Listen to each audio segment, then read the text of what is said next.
think it's time. It's time. Let's get in. Let's get this thing started.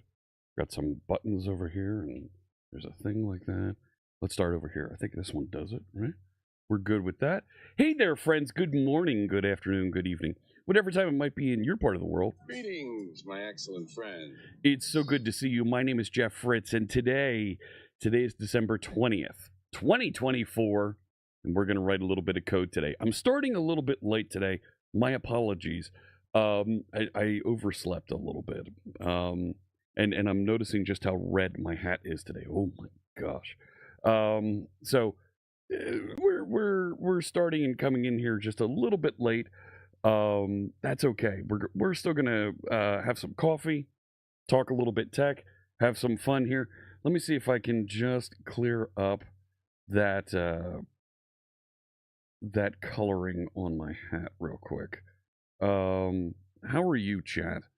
There are this over here, and I feel like I can turn, if I turn brightness back up, it's going to get weird. And I pulled down gamma yesterday a bit.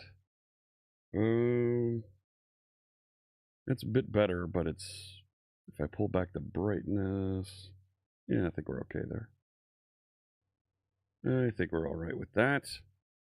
Let me say hello to the chat room. They're right over there. We're broadcasting live on Twitch and YouTube. I do have the Wonder Woman hat on today. Let's say hello to hey Thindall, good to see you. Reg9K, greetings. Nitro Evil with the big question there. Let me come back to that in just a minute. Hey Weird Beard Dev, happy Friday to you. Hello, Mythin. Nitro Evil starts us off with a question. Nick Chapsis posted a video saying Microsoft is harming open source, which Nitro Evil feels is incorrect. This has come about because Microsoft is looking at making an eventing framework. I think this is an older video you're referring to. Microsoft is looking to make an eventing framework, which would be an alternative to something like mass transit. Surely this isn't a bad thing because it's supported by Microsoft, not a community, but would still be open source. Hey, DGen1, we'll take a look at some of your pull requests in a little bit. Byte Foder, hello. Mythin, how's it going? Yes, that's right. Good morning, good afternoon, good evening, whatever time it is in your part of the world. That's right. Robson Previato, there we go. Thank you for the resub. Robson Previato just resubscribed for 8 months. Good morning, Fritz. Good morning to you. Thank you so much. So this question from Nitro Evil, that Nick Chapsis is saying that Microsoft is harming open source. I will once again go back to what are Nick's motivations? Nick is a YouTuber. Nick creates training material. Nick wants more people to tune in. Nick is going to say things that get folks' attention to have them join and watch a little bit of what's going on his channel. So it is in his best interest to say things that are challenging the norm. Is Microsoft harming open source?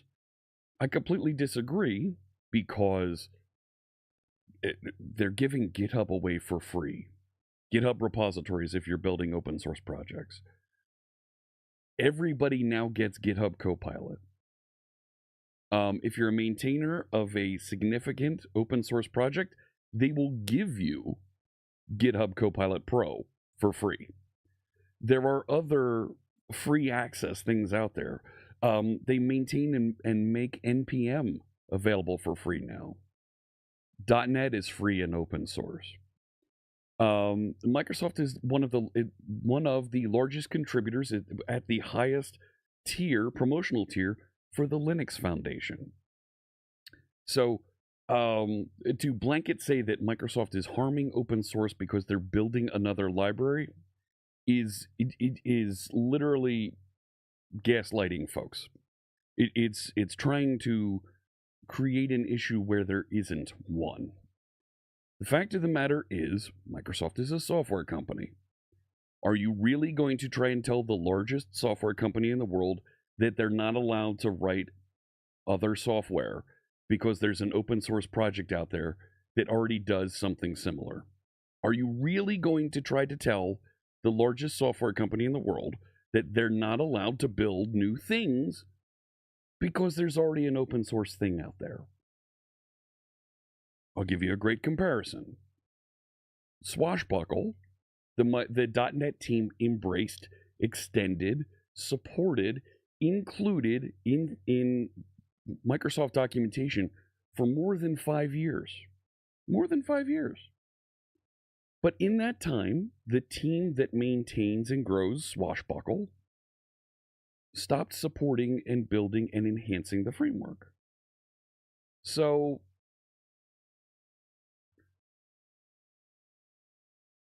what's Microsoft supposed to do when they want to continue supporting their customers and grow and enhance that feature set as OpenAPI changes specifications, other features and enhancements in the OpenAPI community become available that Microsoft's customers want to be able to support and use also? The open source project doesn't quite cover and accommodate all of those things. And as much as we'd like to see the open source project continue to grow and do new things, if there isn't a team that's able to do anything with it or collaborate and make something grow with it, then Microsoft has to invoke that same choice that you have in being able to choose open source and choose to build something on their own. Let me come back here. Let me answer some more of the questions, some of the comments that are popping up here in chat. Hey, TC Coder over there on YouTube. Great to see you. Microsoft has a lot to gain from open source, so I think his statement is incorrect, says Stilgarf. Yeah, I agree.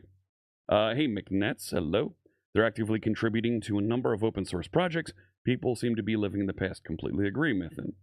GitHub Copilot Pro is free for folks at a certain level of building open source projects. GitHub will recognize those projects and extend an offer. You see, GitHub stars, these types of people will get access to GitHub products for free. Johnny B. Cat says, I think all of us should be able to create software that is also open source. Totally agree. There shouldn't be, that's the whole point of open source, is anybody can write any software and publish it and share it without any impact, any concerns, any problem coming back from onto you legally, right? So that's the benefit of some of those licenses. Before I get to DJ Blizzard's comment, let me start some music in the background here. I'll start with the Synthwave playlist today, and let's start with this song, Cyber Delight, this is called. This is music that's DMCA free, royalty free. Listen to it wherever you'd like. Check it out at streambeats.com. The songs are available for you to download there. There's playlists available on Spotify and Apple Music that you can listen to as well. All kinds of genres are available. I like to listen to synthwave, EDM, rock. We'll even have some holiday music on Monday's stream. Big thanks to Harris Heller and his team of creators for creating this music that we're listening to today. Let me come back to DJ Blizzard's comment here. People are completely missing the point of open source then, in the fact that it gives you the freedom to go off and make your own thing, whether by forking or creating your own variant.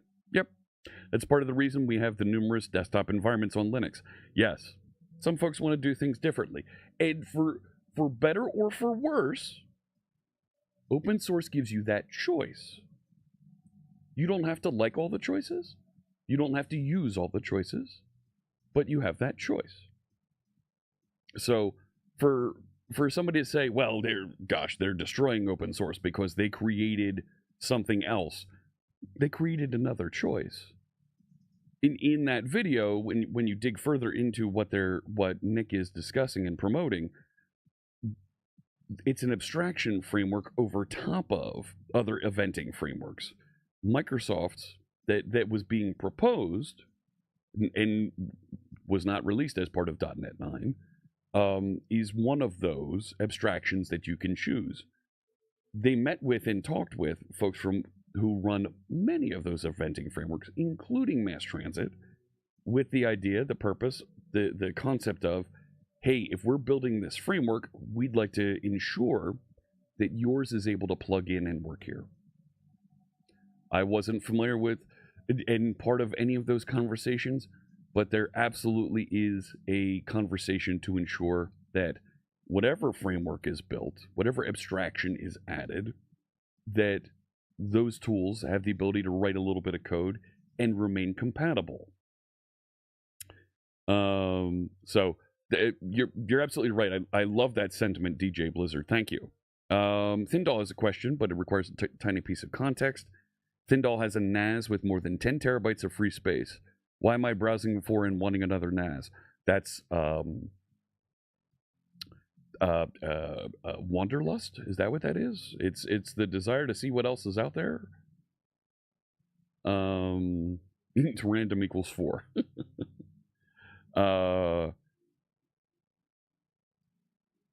You don't have to pay to use GitHub Copilot on Visual Studio. Everybody gets GitHub Copilot for free now.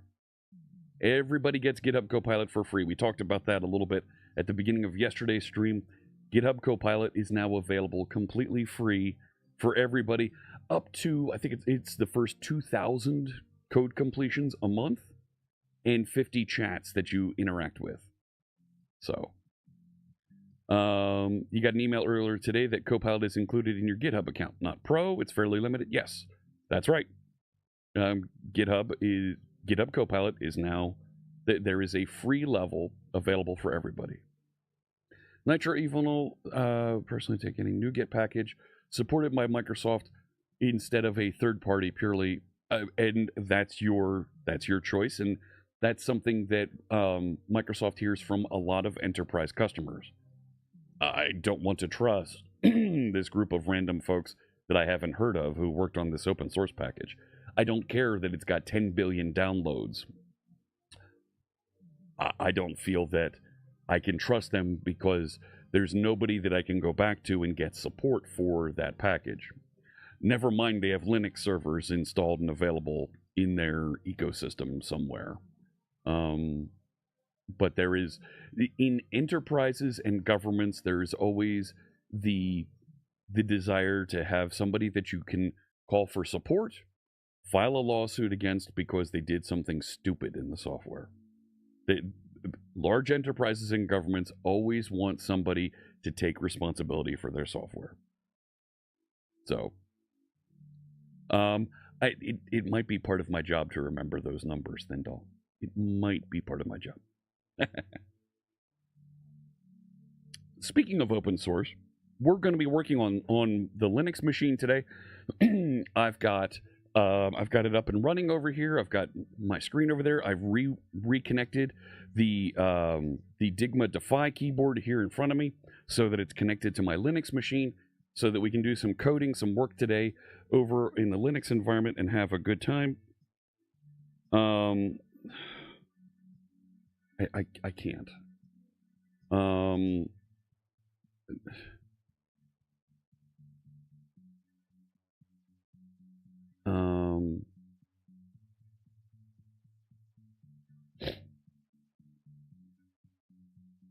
So let's get ready. Let's head over and we can start talking a little bit about some of the pull requests from you out there for our website, the application we've been building here called SharpSite. And I need to set up the project command here on the channel, and we'll take a look and we'll move forward building a little bit more functionality. Let me come back to your question in just a second. I totally hear you, and is it Nayar? And I have an answer for you. Where was I? Yes. So I want to set up a project command, and we're going to say reviewing chats, PRs, and working on, that's nice about working on v05 of SharpSite. And here's a link, github.com, Fritz and Friends, Sharp site. There we go. And now we have the command out there, and I can pin that mention to the top of Twitch chat. If you're watching on YouTube, the location for the project that we're working on, it's in the description just below. Nitro Evil says, I used to work with Fast API on Python, amazing framework. It's managed by one person who handles it, and I migrated because it was too much of a risk should something happen. This is called the bus factor. It's kind of morbid, but it's called the bus factor, is what you're seeing there, Nitro Evil. Is what happens if that one maintainer gets hit by a bus? Or conversely, what happens if the 3 or 4 people who are working on the project, the only ones who are working on the project, are on a bus and the bus gets into a tragic accident? What happens? Yeah, that continuation of business can be an issue. You left a few notes in Discord last night to show how to set up the strongly typed localized strings. Ooh, okay. Okay, we can take a look at that. I was... Is that over here in... No.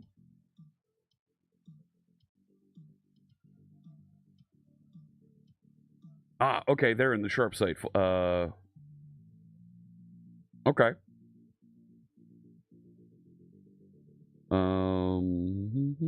Okay.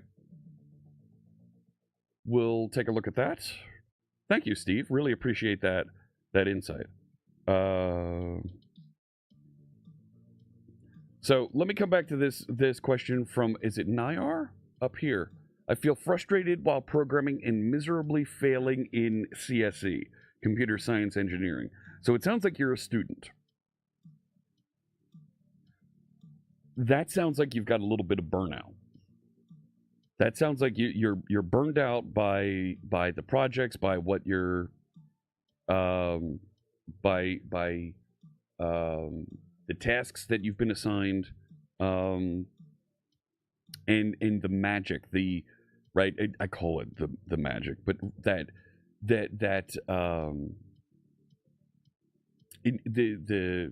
endorphins, the adrenaline that you get when you build something while programming and it does something cool, and you feel that feedback, right? It is not happening for you. I get it. It happens to all of us. Take a step back. Find something else to do for at least a day. You're in school. You might not have a day to to step away for a little bit, but find something else. Step away. Do not touch a computer for at least a day. Okay. Spend some time with friends. Go to a sporting event. Go to the bowling alley. Read a book. Do something else besides computing. Play a game. Play a video game might be okay, but do something else. Find something to change things up. When programming becomes heavy and tedious and a burden, stop programming for a little bit. It's okay. Take some time away from your office, away from your desk, and go do something else. Go hang out with friends for a little bit. Go have a nice dinner with a couple friends, or grab lunch together, or go get coffee with friends. I'll take the dog for a walk, and have dinner with family, and do a bunch of things, and talk to friends on Discord who are scattered across the United States and Europe. Take some time and don't write code for a little bit. The best solution for burnout from programming is don't look at it for a little bit. Same thing with burnout from any kind of occupation. Step away for a little bit. You're overwhelmed, you're stressed about it. That's okay. These things happen. Happens to the best of us. Take some time away. Find something else to do that's going to bring you joy. Go enjoy that thing. Go do that for a little bit. When it comes time to get back in and have and try programming again and go accomplish some things, you'll find a world of difference. Now, you mentioned you feel frustrated and miserably failing in computer science engineering. Talk to your professor. Talk to your teaching assistants. These folks have ways to help you see the problems differently. Talk to some folks online. There are forums where there's folks that are talking about their engineering classes and whatnot, their computer science classes, that will engage and figure out different ways for you to look at a problem and work through it. Have I ever had burnout? Yes. I've absolutely had burnout, Nitro Evil. I had some burnout really bad going into November this year, and I literally took a few days, Friday, Saturday, Sunday, did not touch a computer. Went to a college football game, visited a college campus for the weekend, spent some time with family. Like I was almost in angry, shouting emotions, just upset, not happy with how things were working out, and taking that weekend away really helped me to reset and release some of that. So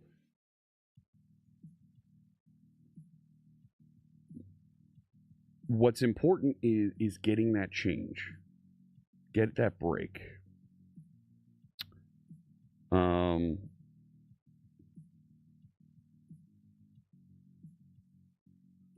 One second. So, give me a minute. I got to take care of something.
Okay.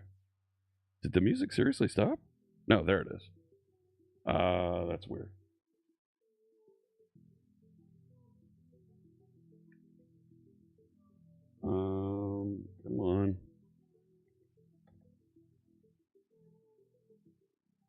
And now I've got to reset everything. Hang on.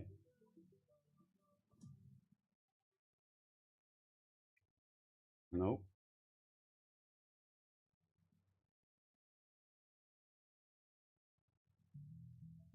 Yeah.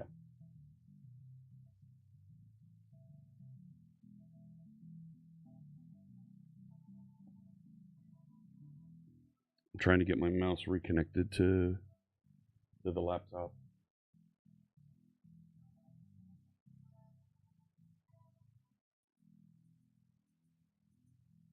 There we go. All right. DJ Blizzard used to feel the same way in school. Yeah, get some guidance. Talk to some friends, some other folks there. Take some time to regroup. Yep, vacation time is a very good thing. So, all right. Moving on. Let me head over to the Linux machine, and we can take a look at some of your contributions from folks out there, and get into and work on some updates for Sharp's site. We're on an ad break. How convenient. I come back in the middle of an ad break. There's a handful of pull requests here that we need to take a look at. Always happy to review these. The structure that we're going through, we have a version 0.5 central pull request. I should pause it and wait for the ad break to end for folks to get back in here. So give it just a few more seconds and then we'll talk about this. I'm putting on my my Gunnar Marin glasses there.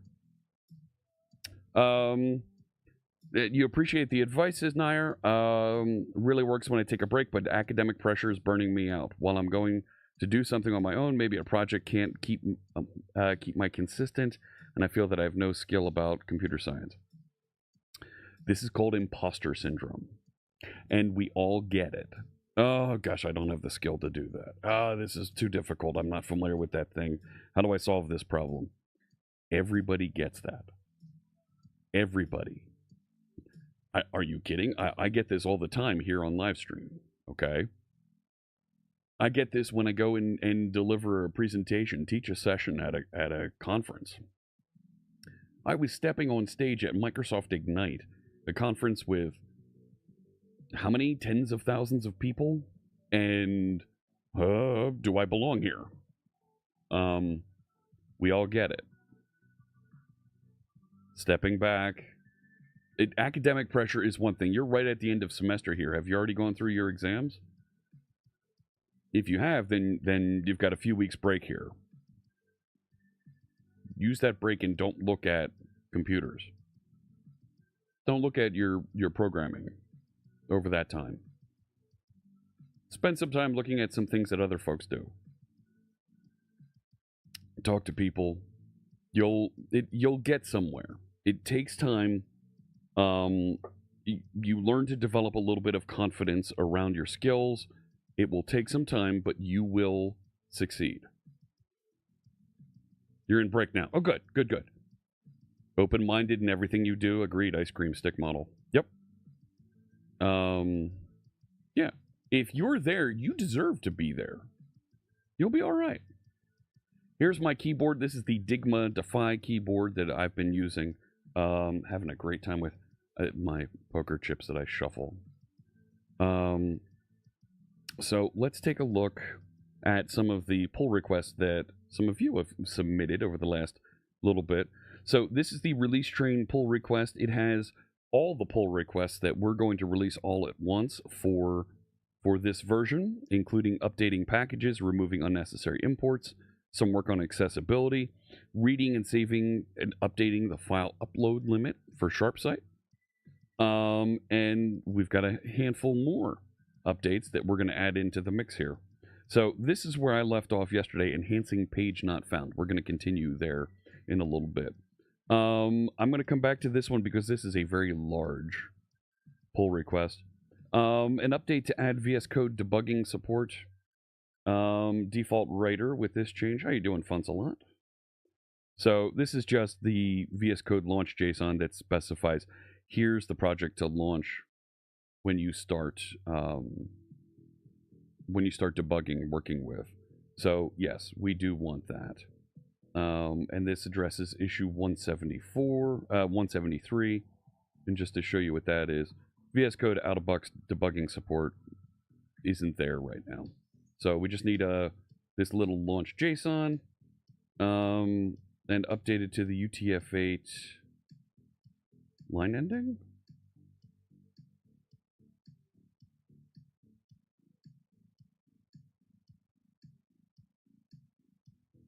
There we go, put that in the mix. So that will help folks after we're done with this release.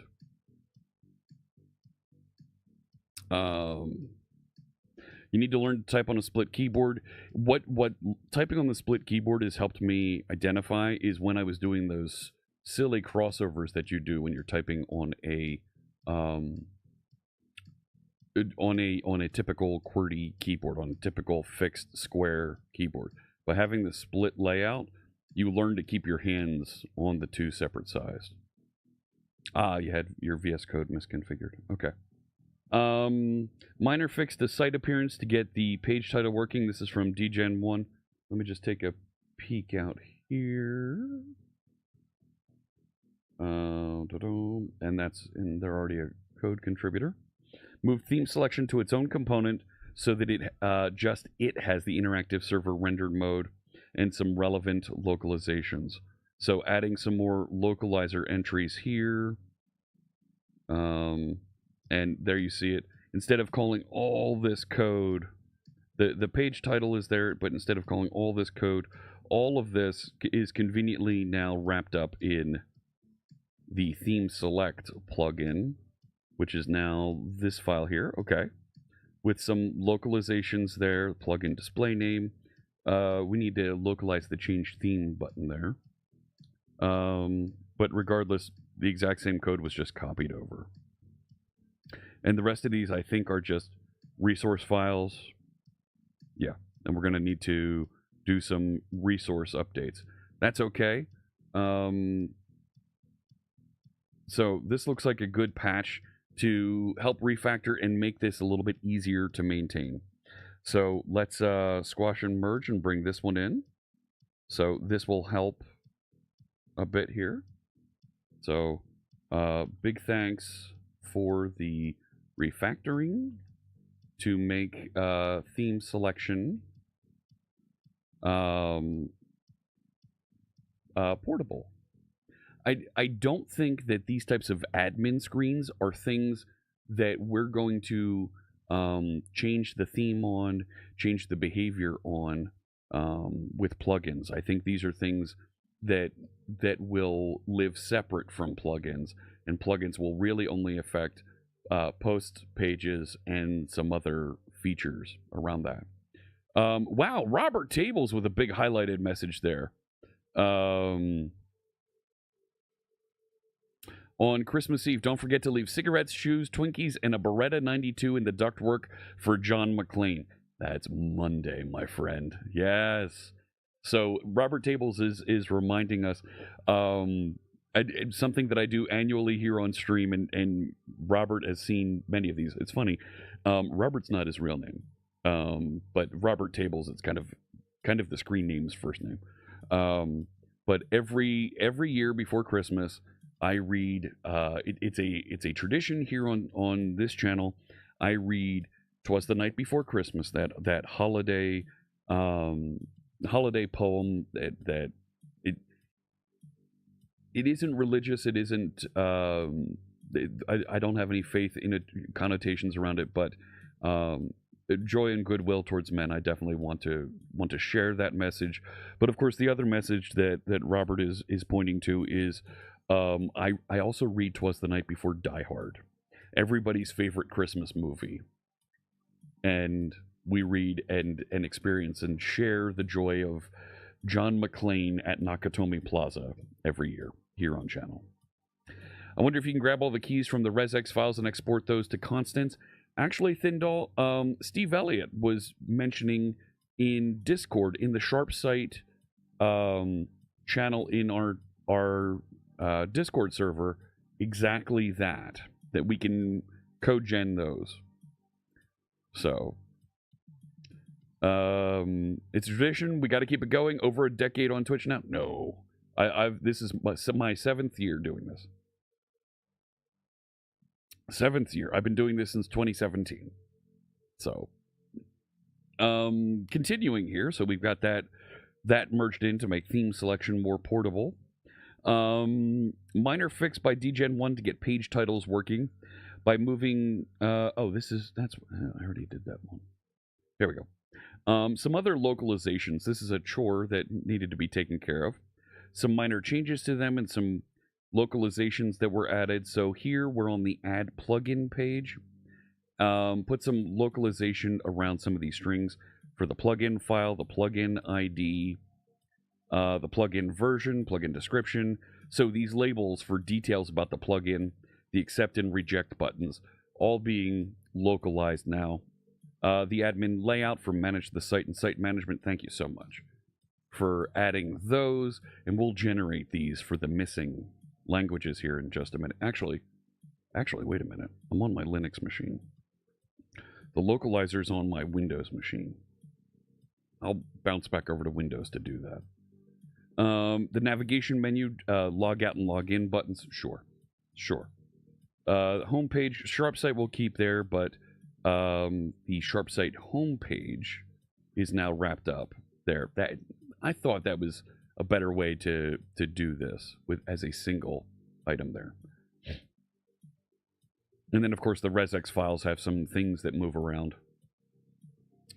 There are some conflicts that need to be resolved. Let's see if we can resolve those real quick. Oh, no. Okay, well, that's not too bad. The incoming change is this. I think I want to accept both. Yeah, I think I want both.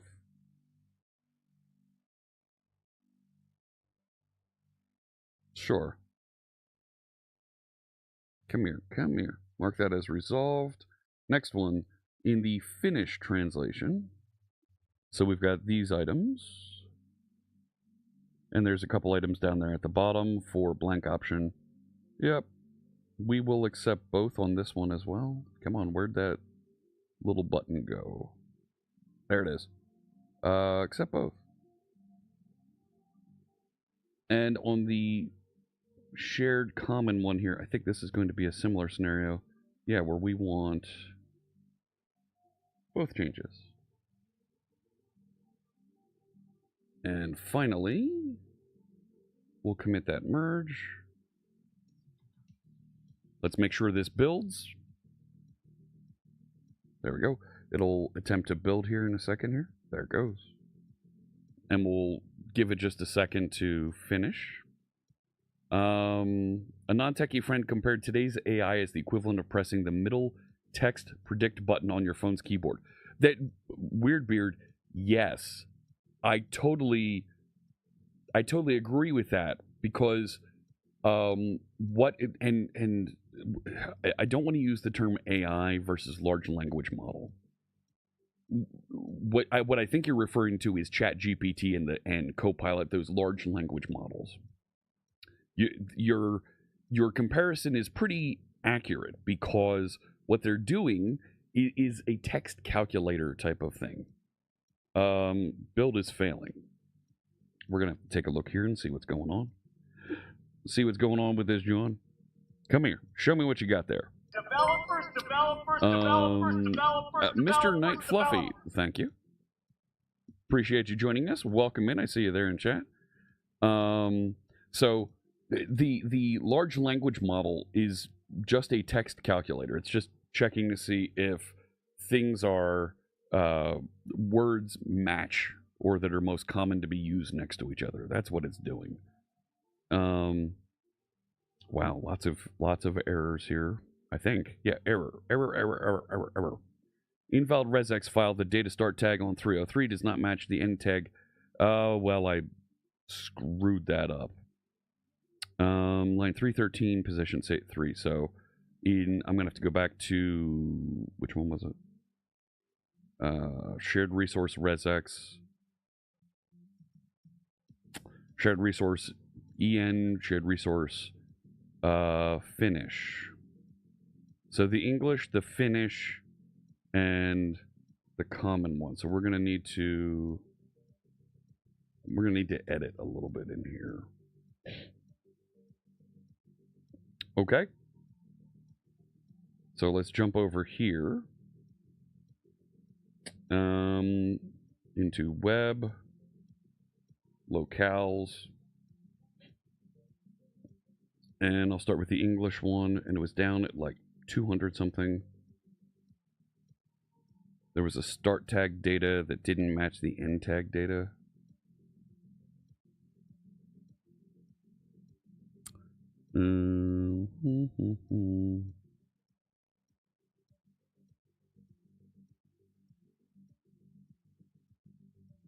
Let's see, let's go back up. Take a look at that error message and see if we can get the exact line number. In data start tag line 313. Back over here. There is no line 313.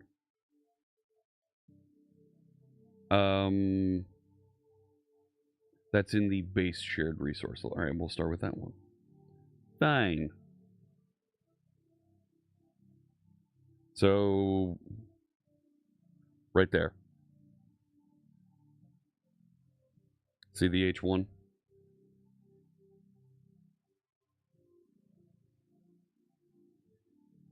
Right here.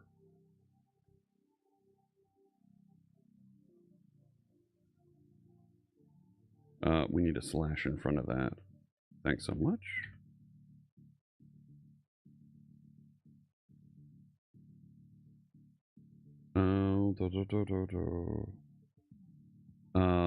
To fix XML. All right. Back over here on the English one. Shared resource. Here, EN, line 292. So go down to that one. 292. Yep. Let's edit this.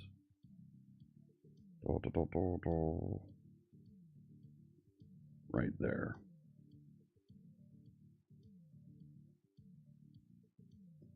Data. And we'll commit that change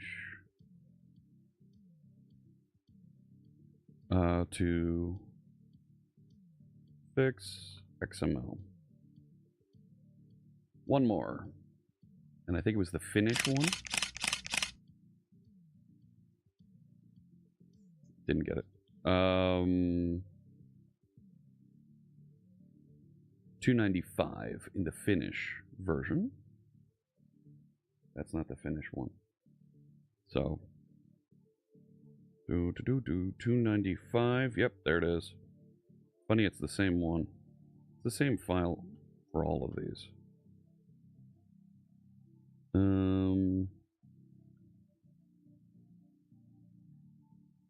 Yeah, there we go.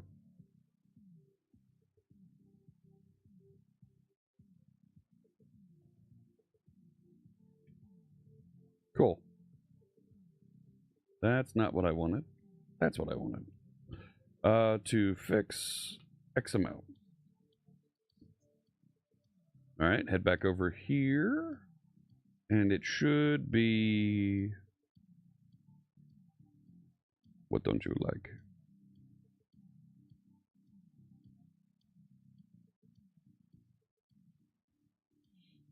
I don't think it ran the last one. There's the last one. Let's see if we get the fix in here. So, You used Blackbox.io VS Code plugin as well. Quite a good alternative to Copilot. Okay. Building confidence to contribute 2025. Totally. Merge conflicts are a pain. Looks like we got a good build that time. Yep. All right. I like it. Back to the pull request. So that was this one. There's the fixes that I put in. Go ahead and squash that. And sure. Because I did the merge, that's fine. One more to look at here, and it's this plugins project. This is going to have some conflicts now because of those. Yeah. So we've got another merge to fix here. Let's take a look and see what we can do here. One thing that frustrated you a couple times recently with Copilot Chat is that if I ask it something, it gives you Blazor solution, even though the project is a Razor Pages app. That's a good bit of feedback for the team, that Copilot isn't recognizing the framework properly. Mr. Knight Fluffy's waiting on their Dell laptop to arrive due to its last item to be delivered. Last item to be delivered. Oh, man. And is that the one that you were most looking forward to being delivered? Because I totally feel that. What is the hat operator? That's a command that anybody can run in chat, where the chatbot will take a picture of my hat, bounce it off of the image recognition on Custom Vision AI, and tell you what hat I'm wearing.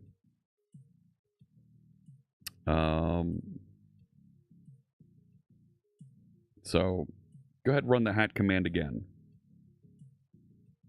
There in chat. Bang, exclamation point hat in chat. Now's a great time to get electronics purchases done. Oh, it's more than just electronics purchases, sir. Oh, yeah. I don't have a MAGA hat. So let's start there. Yes, it knows this hat. Yes, it does. Let's see if...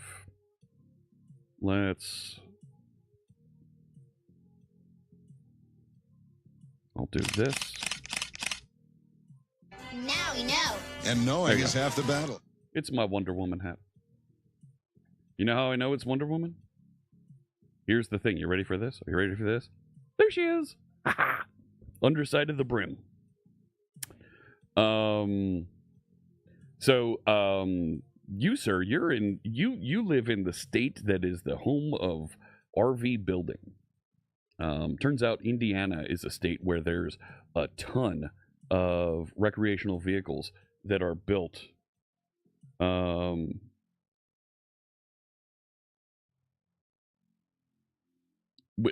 are built. Just about every RV company is in Indiana, and I bought one this winter. Buying an RV in the winter, I saved like 30% on the cost of the recreational vehicle. So, nope, not ad hat. Nope. So 94% certainty. See that? Cars are electronics purchases anymore? No.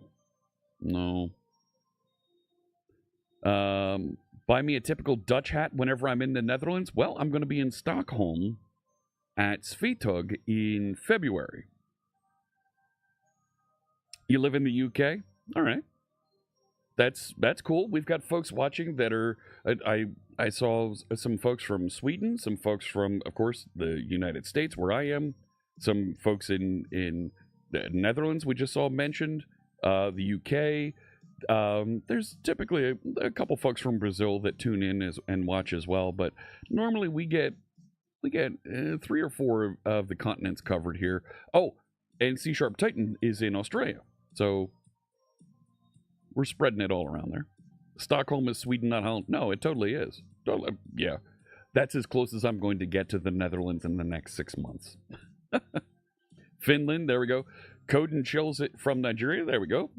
Wasn't sure if we had any friends from Africa, the African continent, tuned in. There you go. So I'm always flattered when I see folks from more from other continents, places that I've never been. I've never been to Africa. I've never been to the Netherlands. Tuning in and enjoying stream. I'm always thrilled to see that. Romania, thank you so much. That's awesome. Yeah, 4 bootable USBs ready to go for your new machine. Very cool. Brazil was mentioned, but Robson is from Brazil. There you go. So, yep, totally dig it. Let's see what changes we need to make here. So, here's a change, and this is doing the localization. So, let me turn off the keyboard camera there because it's just a little bit in the way for this type of work we're doing. Right, if I come here, I'm not a fan of the editor here on GitHub. The resolving conflicts is a little bit dicey, but so this change is to do a little bit of refactoring on the plugin system, and the conflict we have here is the plugin ID was replaced with a localized block of text. So other than that block of text, it looks like manifest ID is different here. So it looks like we're going to need to take a little bit of both. So here's what I'm going to do. I'm going to yoink that, grab this one, and paste it up here. Put a couple tabs there, and yoink the rest of this. Yeah, there we go. And now I can mark that as resolved. And we'll commit that merge. And this should now start building again. So, default writer here has some updates and some opinions on how the plugins for SharpSight should be organized and managed here. You have a Raspberry Pi Zero with GPIO pins and a display. Oh my gosh. Yep. Got that. So, taking a look here, there's a bunch of things that are going on here. And linked to a couple different items. So, we're introducing a plugin system. The initial plugin system was constructed and allows themes to be uploaded at this point. We need to be able to remove a plugin, and we need a plugin packager tool. So at some point we need to figure out how we can make it easy for folks to package and deliver a plugin into this application system that we're building. So what happened here, moved the plugin manifest class from abstractions to a plugins project. Added plugin assembly load context class, plugin assembly class, plugin assembly manager class for managing plugin context, loading, unloading, replacing in memory. Plugin exception for handling specific plugin exceptions, replaced plugin manifest.id, rename that property with a capital ID for according to C# style guidelines, which is something that I should have recognized and done earlier. Let me zoom in just a little bit more. I know folks are watching on their phones and that. A meeting on your last day. Ugh. Oh, that's painful. Added a plugin class for binary container of data with some naming, refactored plugin manager, and added plugin assembly manager. And with those last couple changes, this did build properly. Let's take a look at some of the code there. 23 files. That's why I'm kind of held off on this, because it's a lot of changes to take a look at here. The ASP.NET Core components package was moved as a common package to be available here in the central NuGet delivery. Packages lock JSON. I'm not going to look at packages lock JSON. More packages lock JSON updates. That's fine. So here's a plugin class. So a plugin object is going to live in the SharpSight plugins project. It takes in a memory stream and the name of the plugin. So centralized basically what I had, some of that logic that was in Plugin Manager, so that a plugin stands on its own and has the binary content of what was loaded. I feel like this could have been made a record. Yeah. Because are you ever loading it from the memory stream?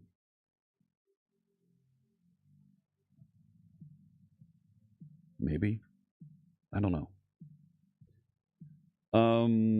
So there's a plugin assembly class that you've defined that takes an assembly, that refers to an assembly, refers to a manifest.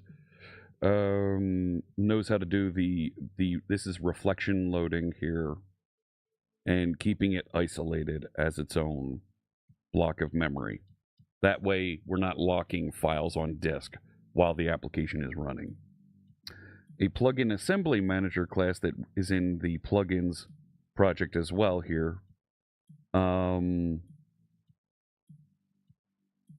has a collection of plugin assemblies.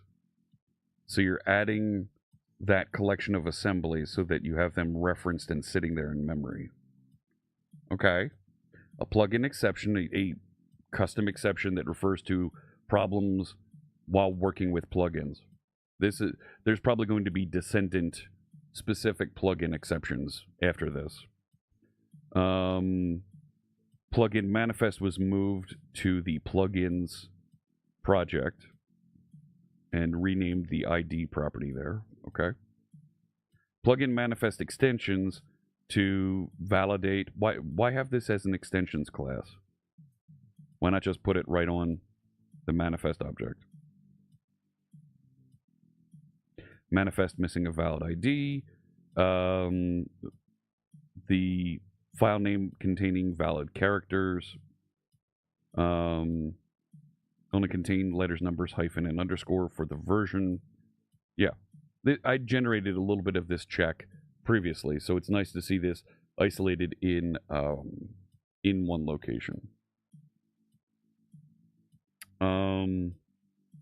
Here's the project file for that. That's fine. I feel like there's an abstractions project that we're going to need to pull out separately for folks that want to build and reference their own plugin. And that project should have things like iHas style sheets in it, stuff like that. Another package lock JSON, another package lock JSON, application state. So now you're loading the plugin assembly because you changed the ID property. There, the ID property changed again.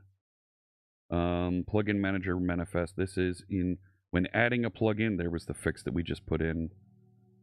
And instead of saying handle uploaded plugin, uploaded file name, validate plugin, open the read stream, load from stream, and then handle the uploaded plugin.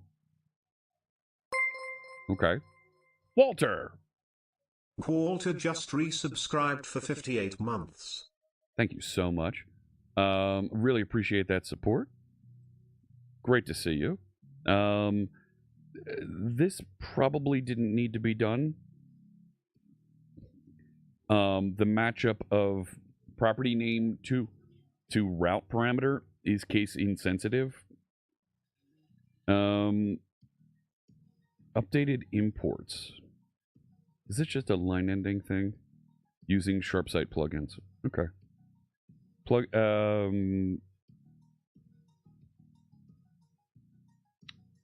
I think you can probably move this to the imports for the admin area, but that's fine. Plugin manager now has some other using statements.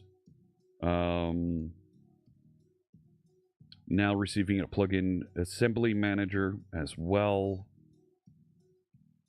And working with a plugin object instead of a memory stream and because we've pulled those two together as a common type, that makes sense. Handle uploaded plugin is no longer async. Argument null, exception throw off null on the plugin.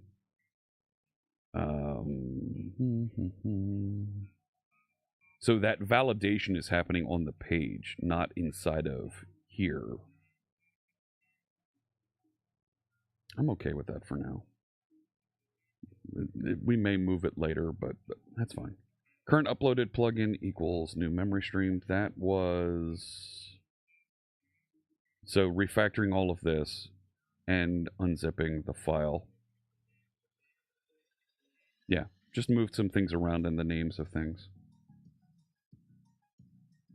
to centralize and move some of this out.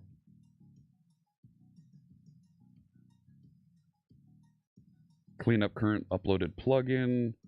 You remove the logger at the end here. ID replacement, changing how we load the plugin. Extract and install plugin is now static. That's fine.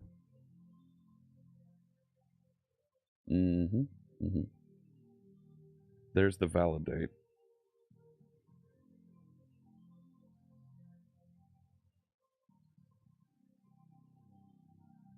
Yeah, this little bit of refactoring is okay. So on the web program,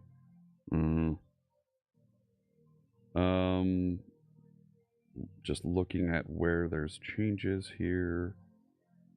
New app state load, add singleton for app state, plugin assembly manager was added, and then plugin manager. Configure request localization, service defaults. There's the hub options. This should go away and move to loading it from app state, but that's coming. Add Razor components. Yeah. Yep. Sure, that's fine.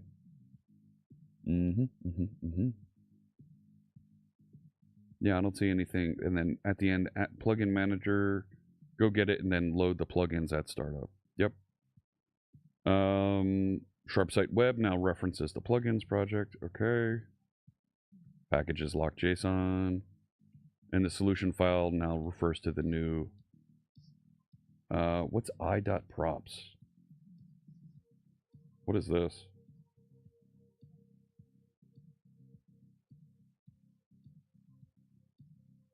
Where did this come from?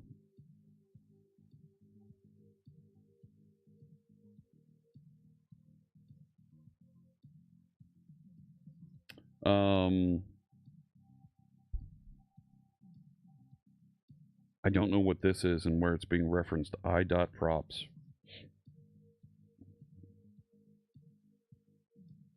It built successfully, but I mean, so I'll merge it in at this point. That's a big change. And quite frankly, there's a bunch of things here that we want.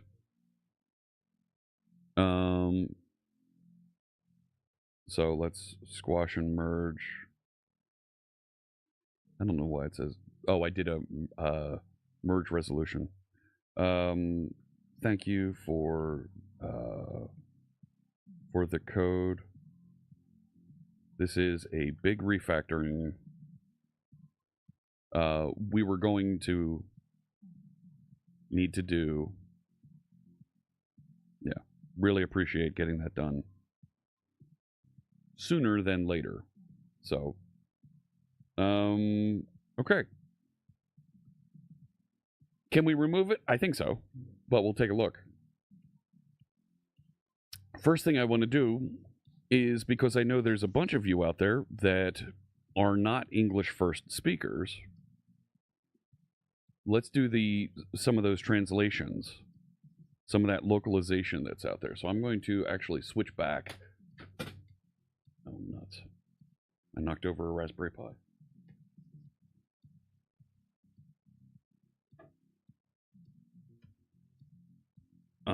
All right. Let me switch over here and open a console on my local machine, and we can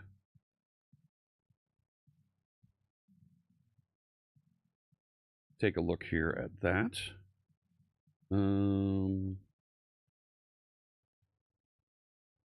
So I'll pull in, I'm on the 05 branch. Look, there's all the things. So I'm going to go into SharpSite Web.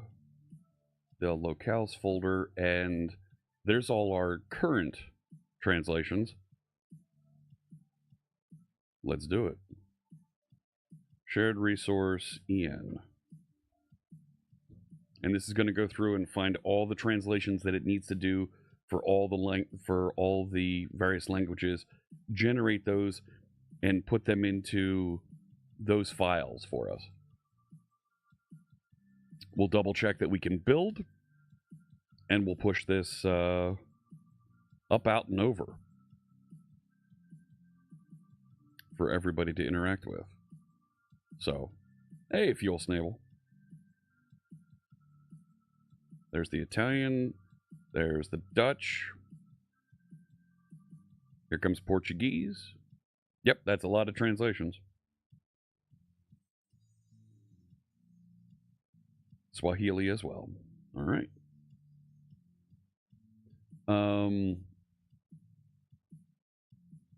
And we'll just commit updated translations for new resources.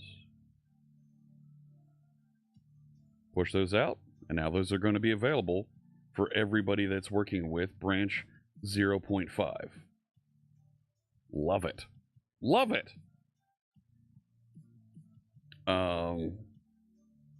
So, am I above a penny yet? Yes. Yes, I am. Let's head back over to the Linux machine. I will show you. We're actually at about a nickel now. And with those last block of translations, it's probably going to go up just a little bit more. Let's go down to the metrics here, and I will show you.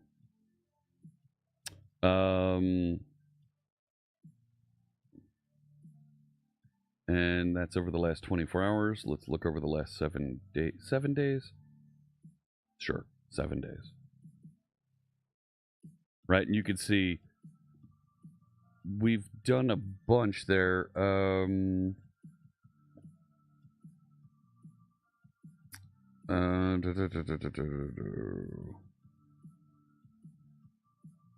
Let's do processed prompt tokens. It's not showing me the ones that just processed. Right, if I tell it, hey, tell me over the last 30 minutes. Yeah, there we go. We processed 17,000 tokens over the last 15 minutes. So over the last 7 days, we're at 41,000 there. Now it's appearing over here, right? 41,000 tokens we've processed,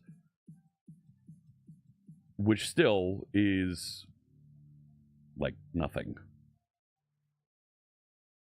So this hasn't updated yet. But when it updates and calculates usage for today, it might go up to 10 cents. Like, still, that's nothing for the cost of generating all those translations. So I'm pretty okay with that. So, developers.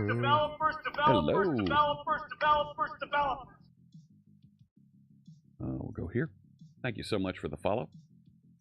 Can I say a word or two about Sharp Translator? You haven't seen it before. Sure. Yeah, your message was auto-modded there, Mythin.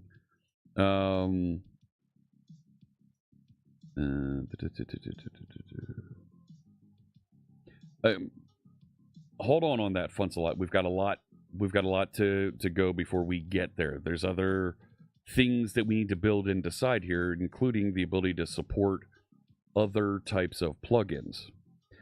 Sean the Sheep says, I got first API communicating with Docker, but Blazor UI needs some work. D3 graph lines don't show over 250 data points. That's terrific. Congratulations. That clearly was a bunch of translations. I mean, look at that spike in the graph there. But we'll want a little console tool to build that. Yes. And there is I believe there's an issue for that. Can I back up here fast enough to it?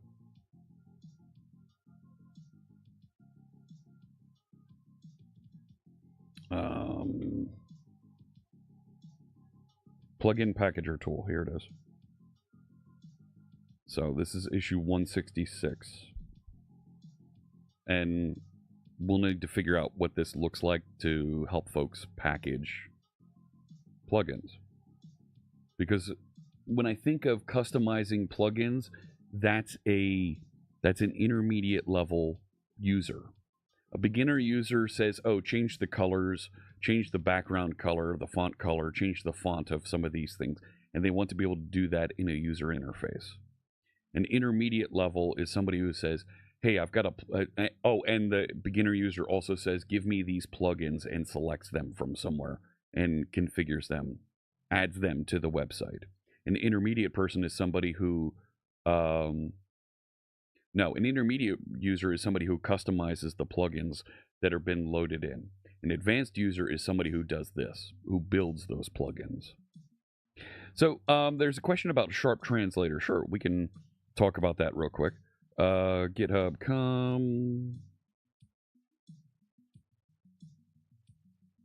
C# Fritz Sharp Translator. This is an application that I built that uses OpenAI. So it uses the same API that both ChatGPT and Azure OpenAI make available. But it uses that to send a prompt in that says, translate this text. Not only translate this text, but we also pass in some context. That helps with delivering higher quality translations for our code. So this is a simple, small application that is, I didn't really design it for other folks to use, but there are a pair of keys that are sitting out there as user secrets. I happen to have them configured on the Windows machine here, not on the Linux machine, so that's why I didn't run it on Linux. But it will go through and provide translations for those resources that don't currently have a translation. So, right, it'll go through, find the other resource files, and where there's missing entries, go query OpenAI and generate translations for them. So that's in my my personal GitHub repository, and it's called Sharp Translator. So just a little open source application that just bounces off of there. And you saw I generated hundreds? There's probably hundreds of translations across the 8 languages that we're supporting, 10 languages we're supporting. It generated them in 30 seconds, and it's costing me less than a quarter. Less than 25 cents American. Like, fantastic. That's done.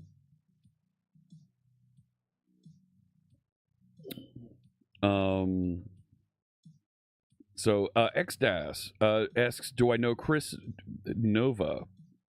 I think I know who you're referring to. I knew of them, but I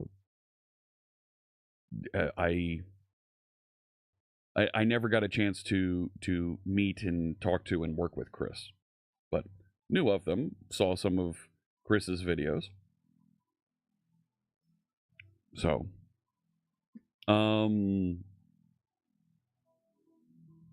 yeah, I was basically Microsoft employee number 2 that was live streaming.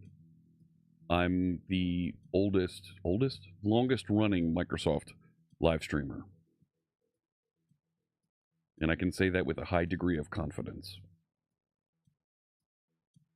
So, all right. Moving on.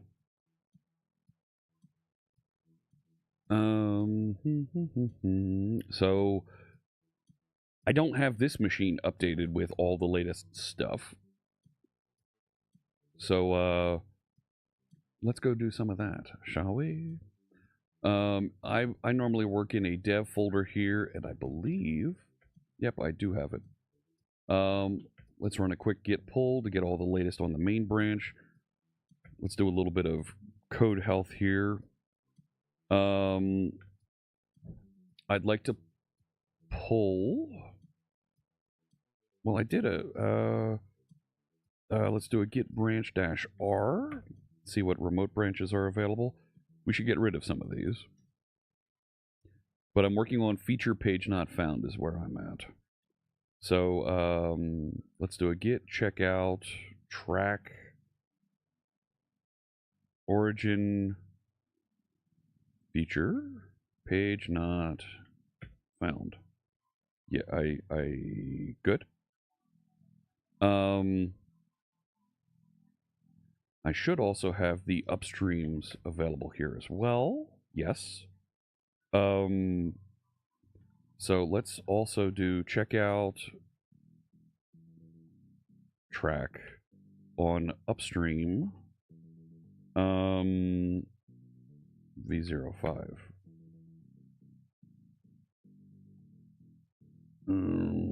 If I do that. Okay. That's fine.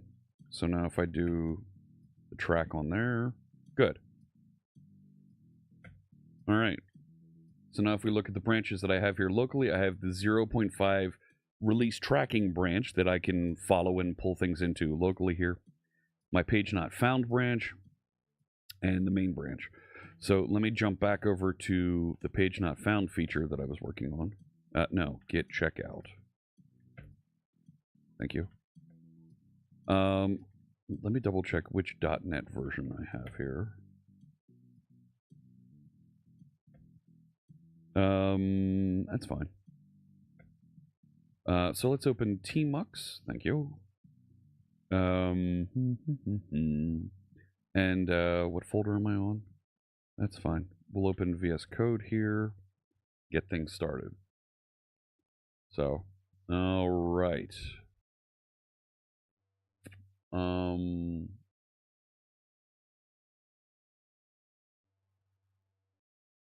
Everything. I keep an eye on a couple things here while I'm working along.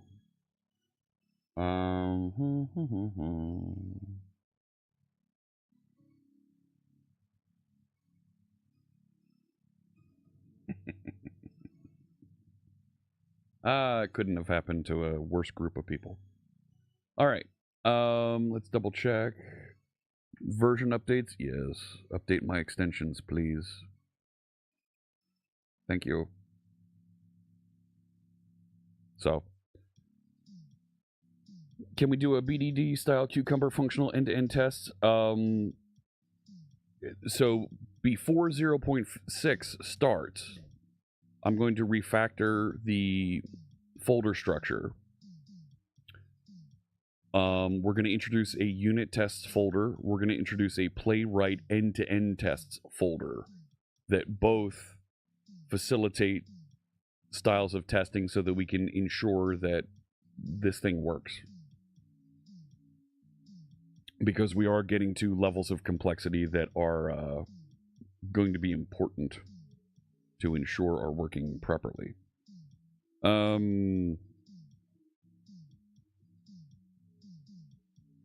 forget what my keys were here. All right, so let's split horizontally like that. Look at that.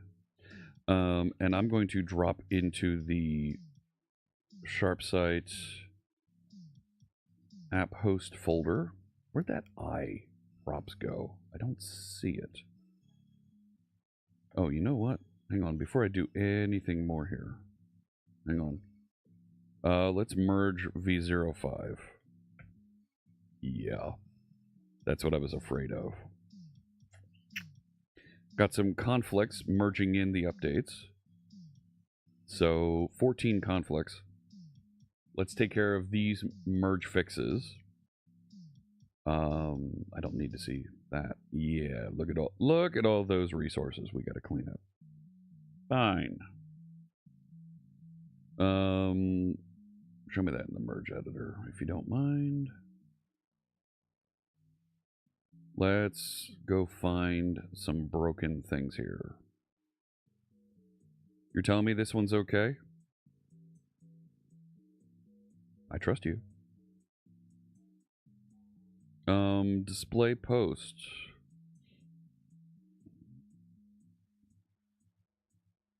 What do we got here?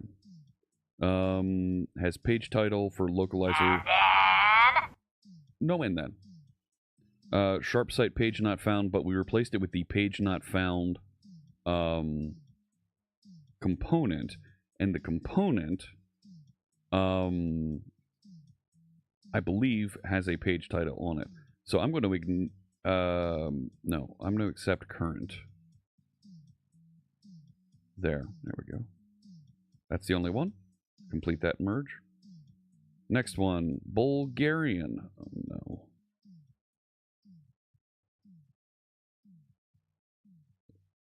I'm clicking merge editor and you're not merging.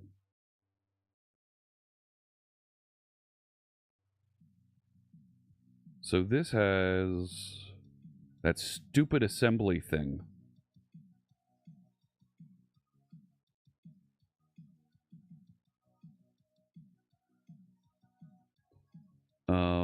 I gotta delete that.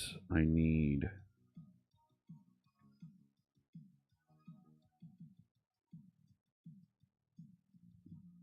that. Erase this.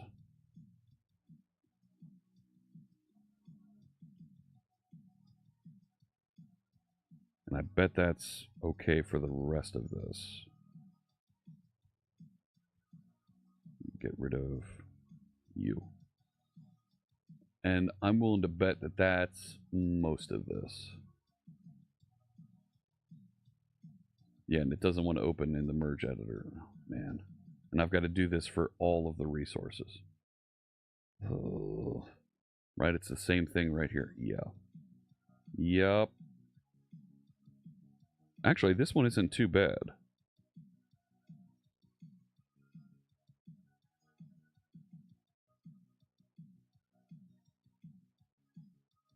And if we go to the end, no, control end.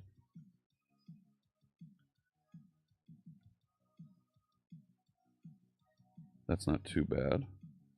And that gets us Catalan. German. Yep. Clear that out. No.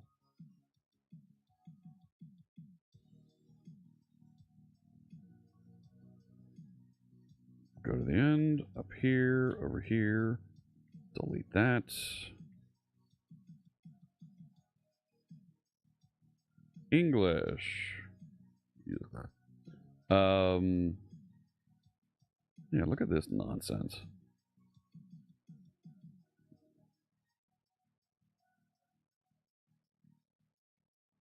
Now look, this.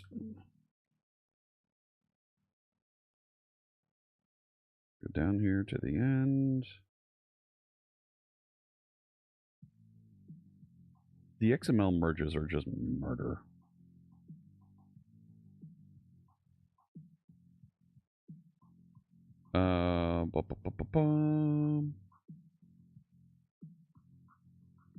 In the translate files, I have edit text for the edit link on admin pages, and for delete, I have delete text for the delete link on admin pages.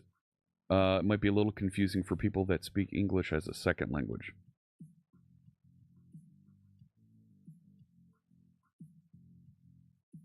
Yeah, I think you might be right there, still, Garth. Yeah.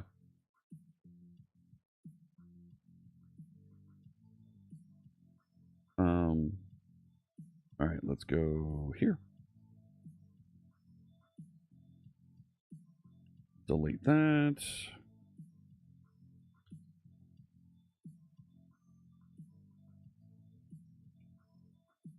And let's go to the end.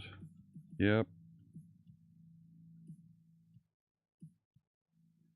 Save that, and there's our Spanish updates. Finish. I'm not finished, but I'm working on the language, right?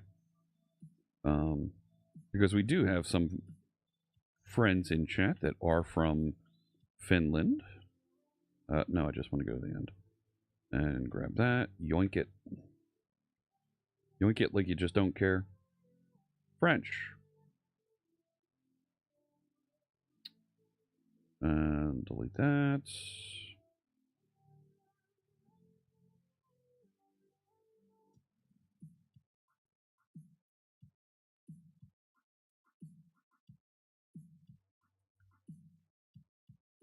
Okay. Italian. I really want to get this thing handled so that I don't have to do all of these updates.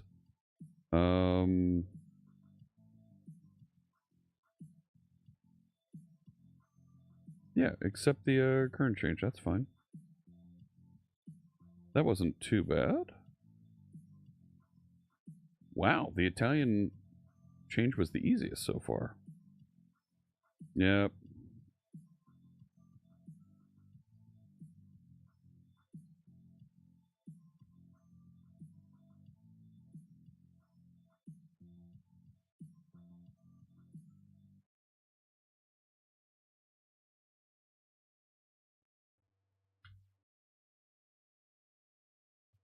Good. Portuguese.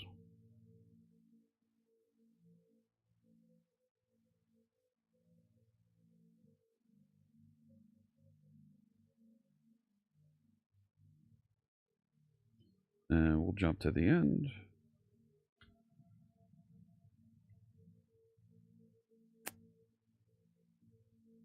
The shared one, the neutral.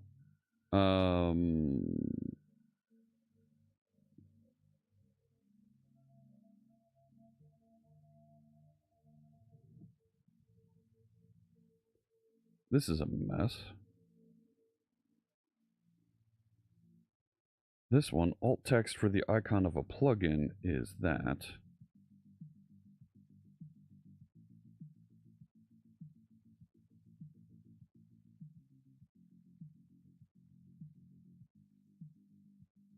That works. And Swahili. There we go.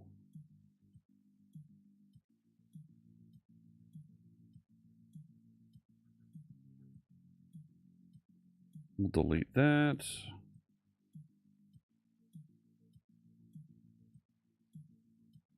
Head to the end over here. Delete this. Man, those merges, what a pain in the neck. So I'll push them up into my branch. No.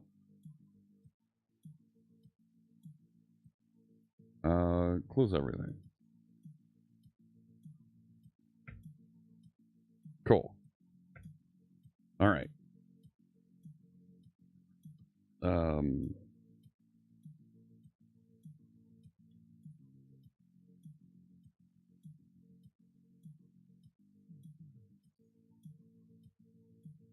No, wait a sec. That's fine. And up here, I'll go into the SharpSite app host. And I should be able to .NET run here. Get this thing started up and see what this looks like.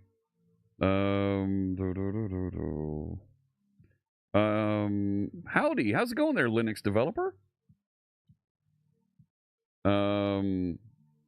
Commercial merge tools are way better at handling XML. Okay.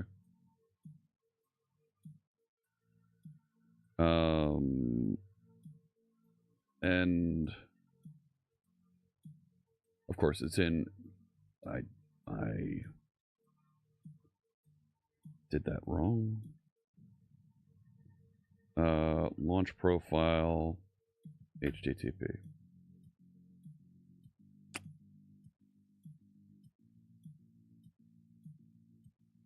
There it goes. Running locally, there's my posts about SharpSite, and if we change that to another language, it switches, and I get prompted by Firefox. Hey, this is in a different language. You want me to translate it for you? Really appreciate it, but no.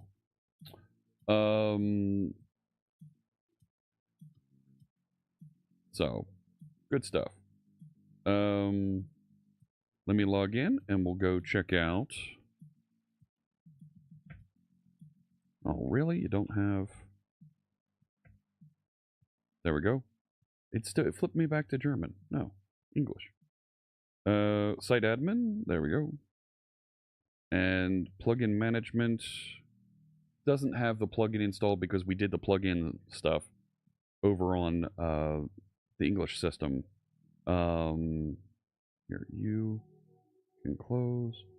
I should actually have it here in the artifacts. There's that i.props.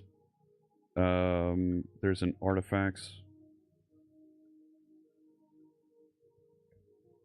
There's the package. So I could upload the package and we should see it running here locally. Already better than WordPress? That's very kind, Linux developer. That's a little bit too kind. When Copilot is able to handle merge conflicts, that kind of thing is it is the types of direction that you're going to see Microsoft developer division going to.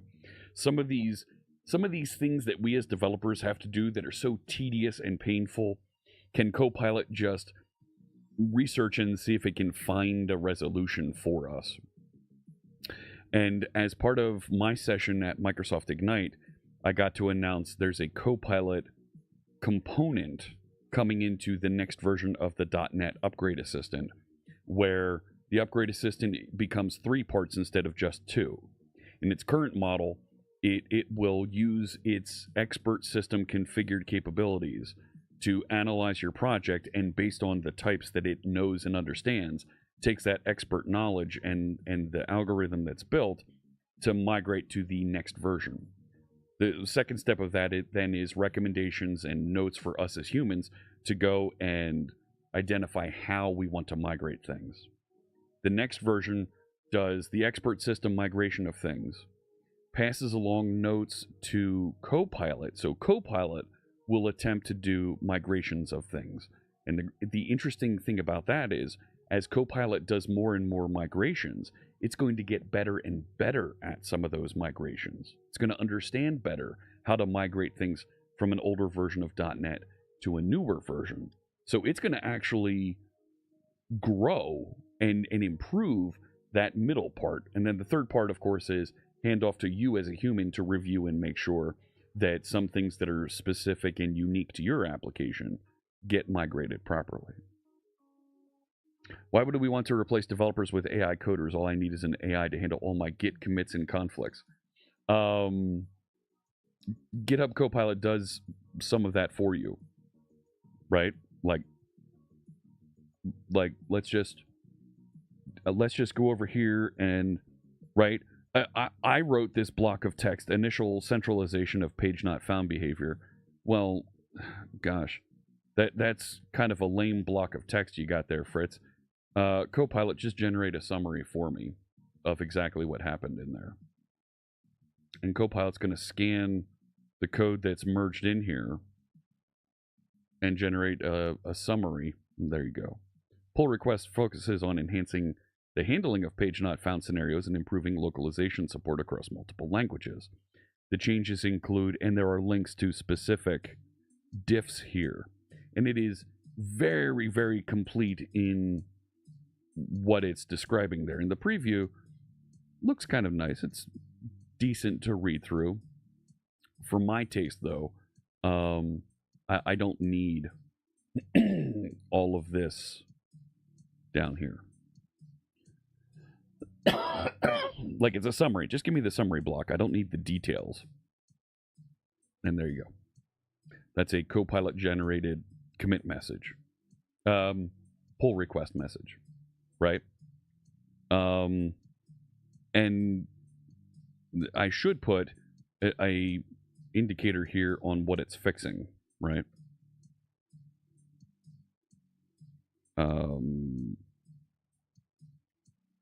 Not found. There we go. so that it clearly enhances and references and shows that off. So stuff like that is coming. But I think there's something to be said, Atrum, of it's a co-pilot. It's not doing all of the work, but it's suggesting, and you as the developer, as the pilot, get to take those suggestions from your co-pilot and make the final commit, make the final decision of whether to accept and use those things. Copilot really is a very descriptive name for exactly what the language model is providing. Hey, F, it's coming along nicely. I think a big thing that's going to define that it's the software has arrived is when we develop a default theme that is unique and really really shows the website in a nice way, so much so that we want to take screenshots to share. We're still using the default ASP.NET Core Bootstrap theme, but thank you. I appreciate the kind words. It's been growing, to be sure.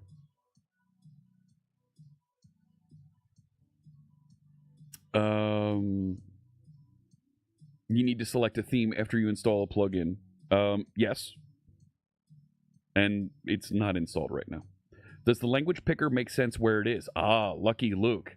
I'm glad you asked this question. This will only affect text in admin's page, not user page's post. Stand by. Hang on. Let's talk about that, Luke. So admin pages are the pages where we have translations that have come in, right, for how you manage and use the software. After that, the posts that you write, yeah, you're not going to localize. You wrote it in one language. Like, there it is. So the translation of stuff on other languages, on other pages, it's a very good point. Do we want to, and I'm very glad you asked that. Do we want to provide an ability for site admins when they build pages? I think blog posts, it doesn't. It's a little bit further outside the bounds. But for pages, do we allow admins to generate translations for those pages? That's a good question. Location and the format of it right now, I mean, it's just kind of a block of text down here. It probably, now that we have 11 languages there, and there's still more to go, I'm sure we're going to want Hebrew and Farsi in here, which means we're also going to want to support right to left presentation of content. The right to left languages are a further step away from what we can do right now.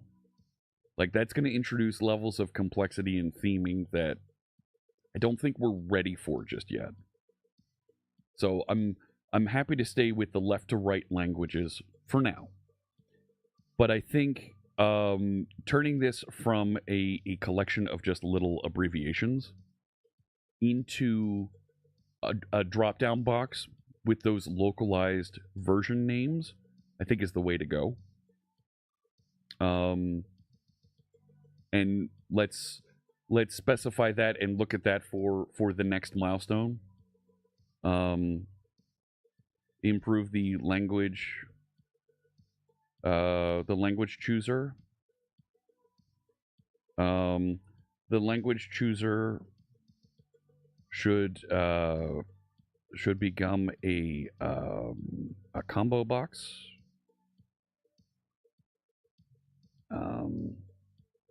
That displays the language, what do they call it? The language natural, the language native name.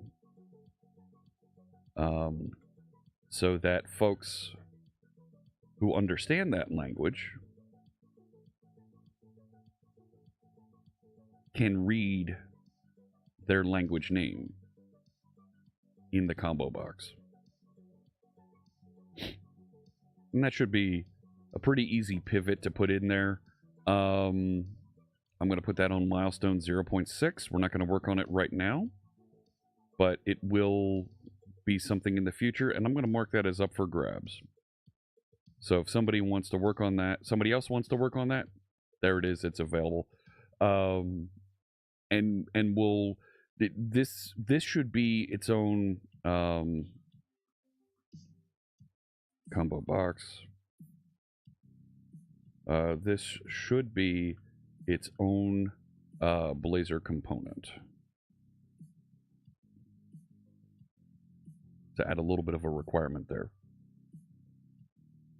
Your commit messages usually just have stuff for Friday. Yes, Atrum, I feel the same way, right? And when I'm tired, I don't want to describe what it is to be able to just say, "Hey, Copilot, generate something for me."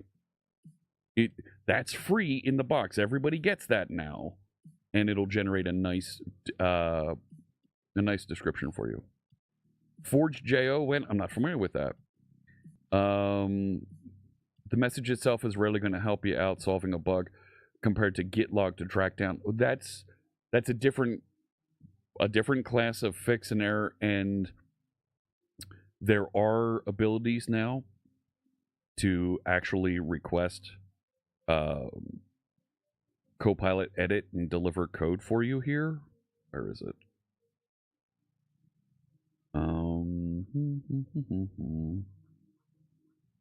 Maybe I don't have that feature. I don't think I have that feature. Create new files, upload files, but there is a new edit capability.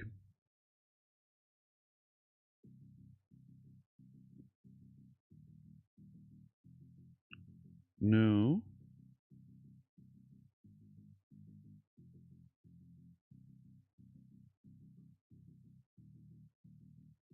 I'm not going to go digging into it because I'm not quite sure where I'm going to here. Oh, here we go. Okay. Add a GitHub action that compiles the SharpSite web project. No. Enhance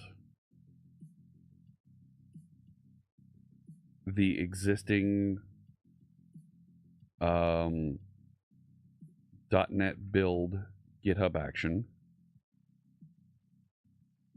so that on a successful build, it will package and it'll package the SharpSite web application as a Docker container and publish it to a GitHub repository in the Fritz and Friends organization. The current tag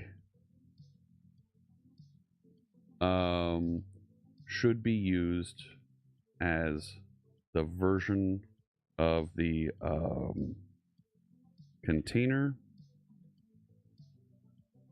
so that on a successful build and publish and push to the main branch.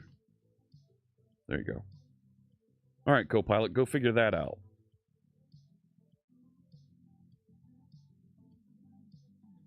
Sure. Go ahead.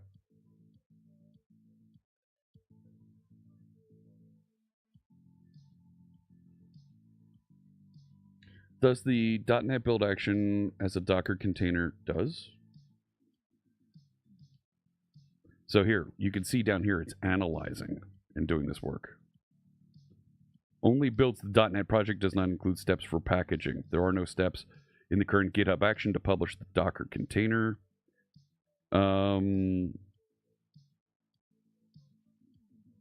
Proposed solution. .NET build YAML file now includes steps. GitHub action includes steps to build the Docker image with the current tag. Publish it to the GitHub repository. The GitHub action now uses the current tag.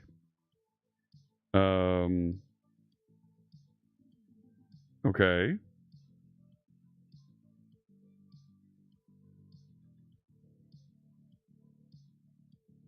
So, did it do it?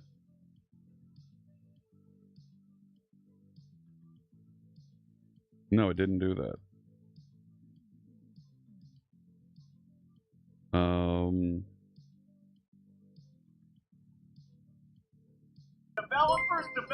Developers.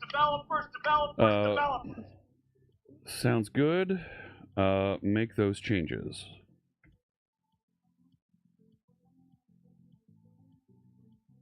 It should be possible to translate blog text also, yes, but that's something that I want to allow other folks to do.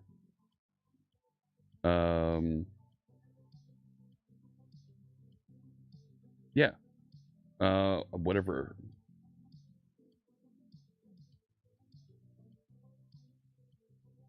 Reading file cache, writing proposed specification. Okay. So what does generate plan do? I haven't used this before. Can we get the automatic language for from the operating system? It gets it from the browser configuration Linux developer. So yes. How will that be pulled into the resx file for translation? I don't know what you're talking about.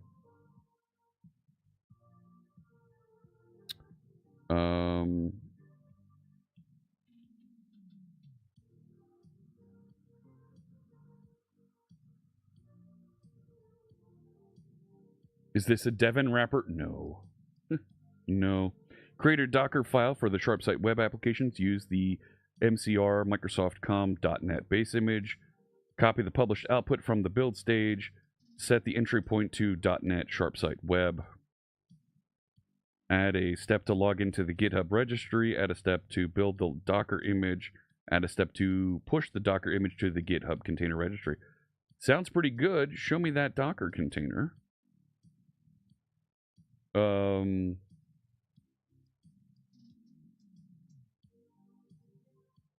Can you show me? Can I browse this?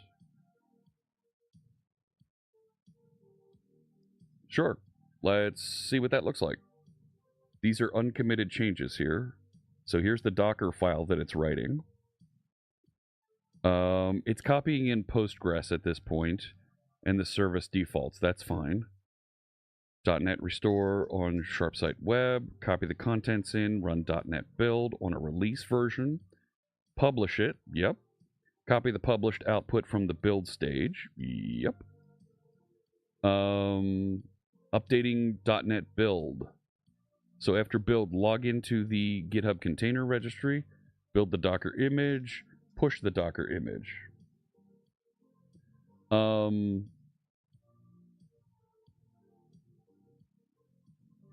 Revise. The steps in .NET build should only run when pushing to the main branch. Let's see if it knows how to put that condition in here. So the new page's text that'll have to be translated. Yeah, we'll need to figure out a way to allow folks to hook up to ChatGPT, pass in their own API keys so that they can generate translations if that's something they want to do. What did it do? Showing 0 of 2 files. Why don't you show me? So it's got a dot here. I guess that's indicating that that's the change it wants to do. So here's the update to .NET build.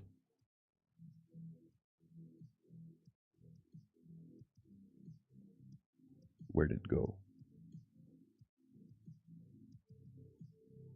Okay. No, it didn't put that condition in there.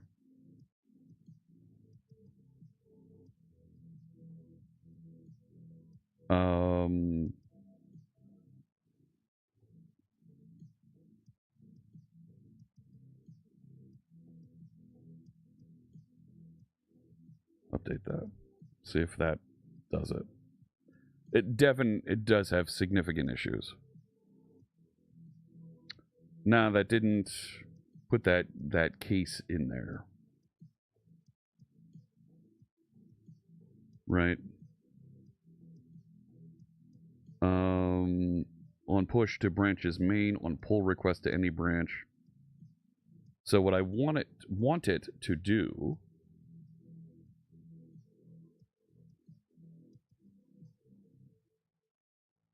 I want it to only run these as a secondary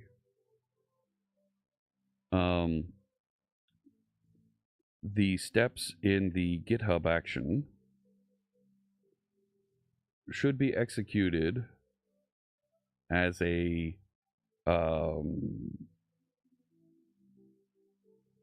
second job. As a second job called publish container. This job should include should conditionally run only when when pushed to the main branch. It's probably going to get confused on that. Let's see what we get. Do that analysis. Yeah, go figure that out. Go ahead, Copilot. Hello, how you doing there?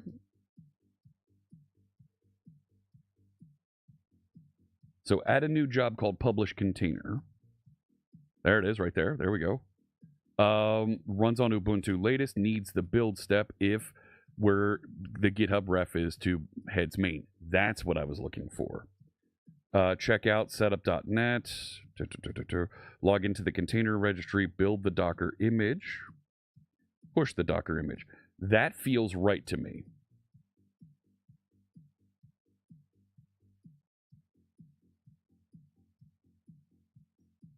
Enhance.net build GitHub action to publish Docker container. Sure. Generate a description for me. That looks like a nice set of steps. Attach share link. Sure. Create that pull request. And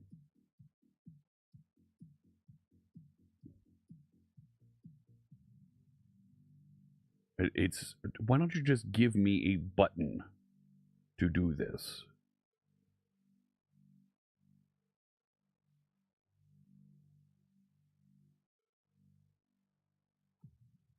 So I can't create a pull request. And why didn't you make that a link? You know what I'm saying?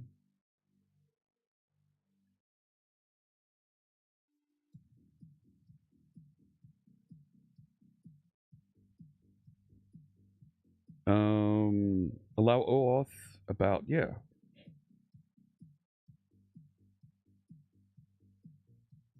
Sure. Third-party access, remove restrictions. Here, go to my organization, settings.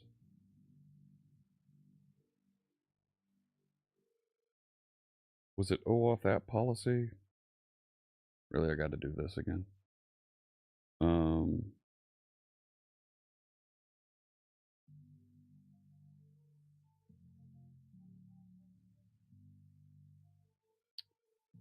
Where'd it go? Here, GitHub. There it is.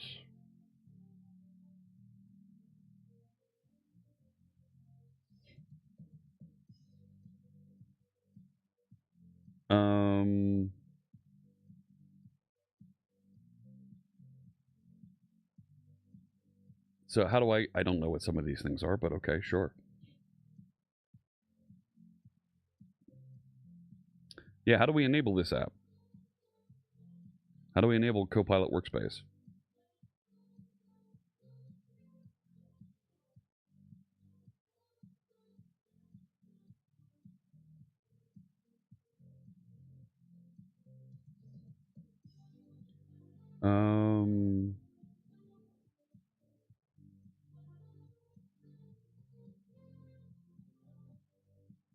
Sure.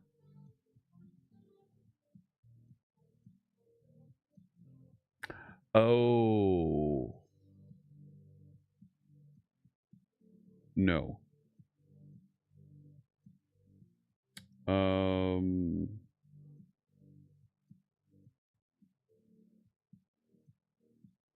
And it's not in...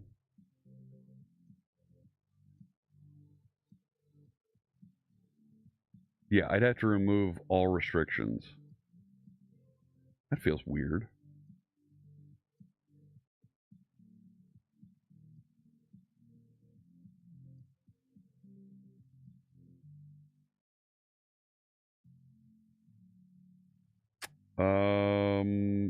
Okay.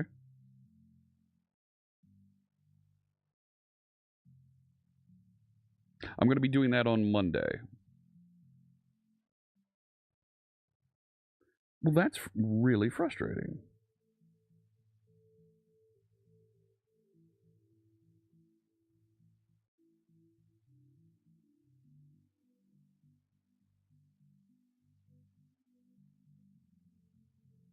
How do I see the other file?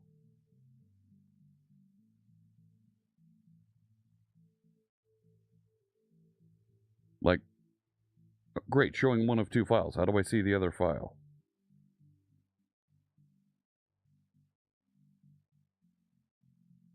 Right? There's .NET build YAML. Here's files changed. .NET build YAML. Where's the other file? How do I find the other one? Okay, there we go. Docker file and then that. What's this? Revise.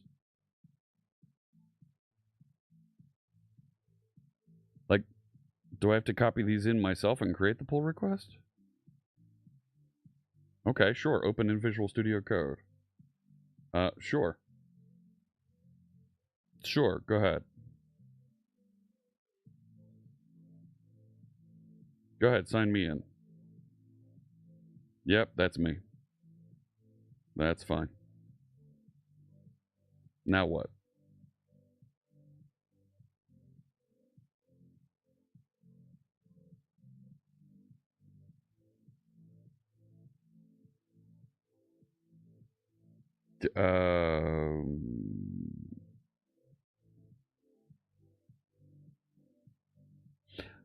I've now confused myself because I'm so far removed from what I was just working on.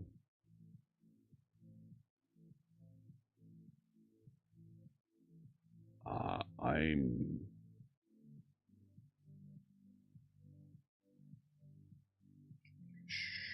sure.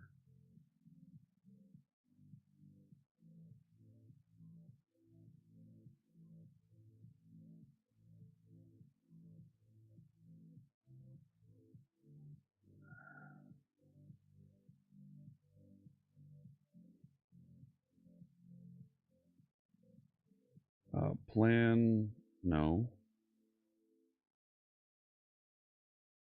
Where's...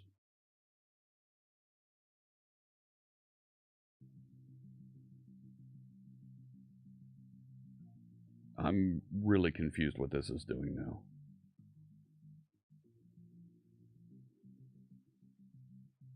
But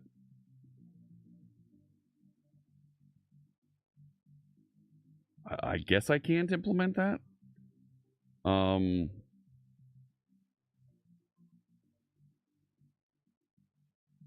it'd be nice to just copy this stuff out and save it.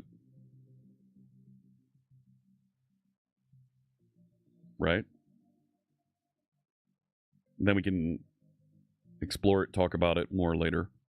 What does implement plan mean? I don't know. Let me jump over to my main branch. No, not push. Fix Docker. I said Docker around Robert Tables. Be careful. Where did it want to put that Docker file? It just calls it Docker file. Where does that live? And I've got, I don't, you're not giving me concrete actions to take here. You're telling me go look at some documentation that doesn't tell me how to enable this application. I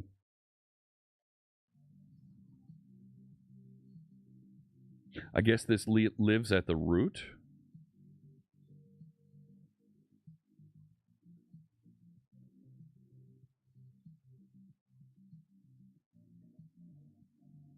So, I mean, I guess that's not where I want it to work. So somewhere down here.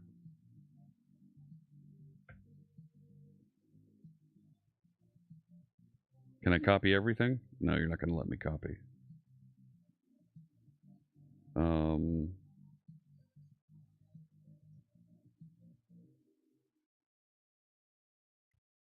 Save that, and then there was an enhancement to .NET Build.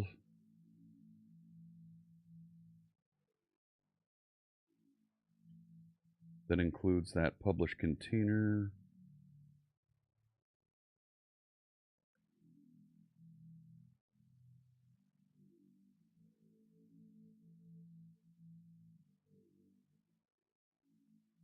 This should be using spaces.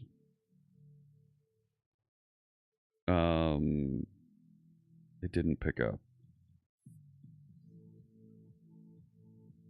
It didn't pick up C# dev kit properly. There are way too many icons down here now.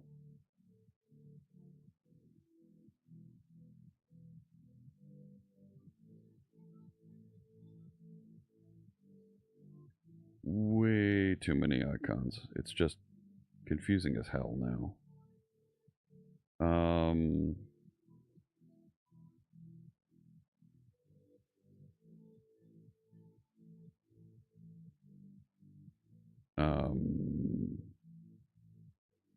Use spaces. Sure, 2. Still doesn't like it. I really, really hate YAML.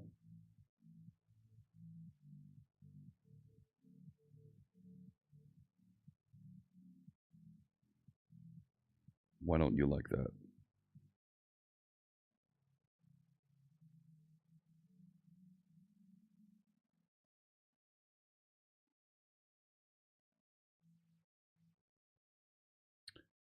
And I'll push those couple changes. Git add Docker file.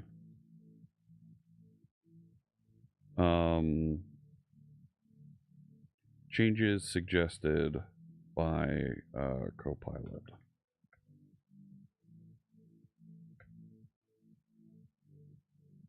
And I'll set up a pull request so that folks can find that. I'll go back to my repository.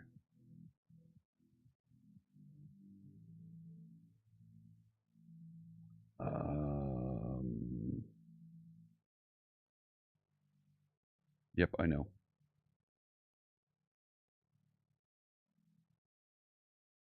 How do I go back? What's organization access? Says it has permissions. Do I need to do that?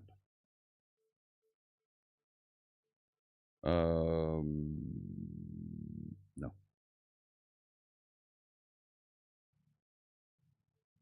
I'm way off the beaten path of where I was, and I don't have a good way back. So I'm going to take the nuclear option, right?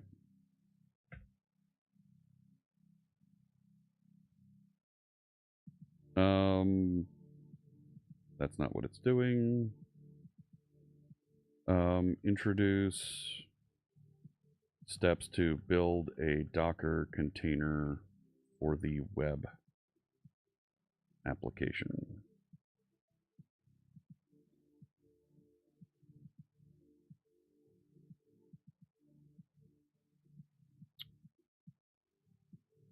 No. Create a release process that delivers a container.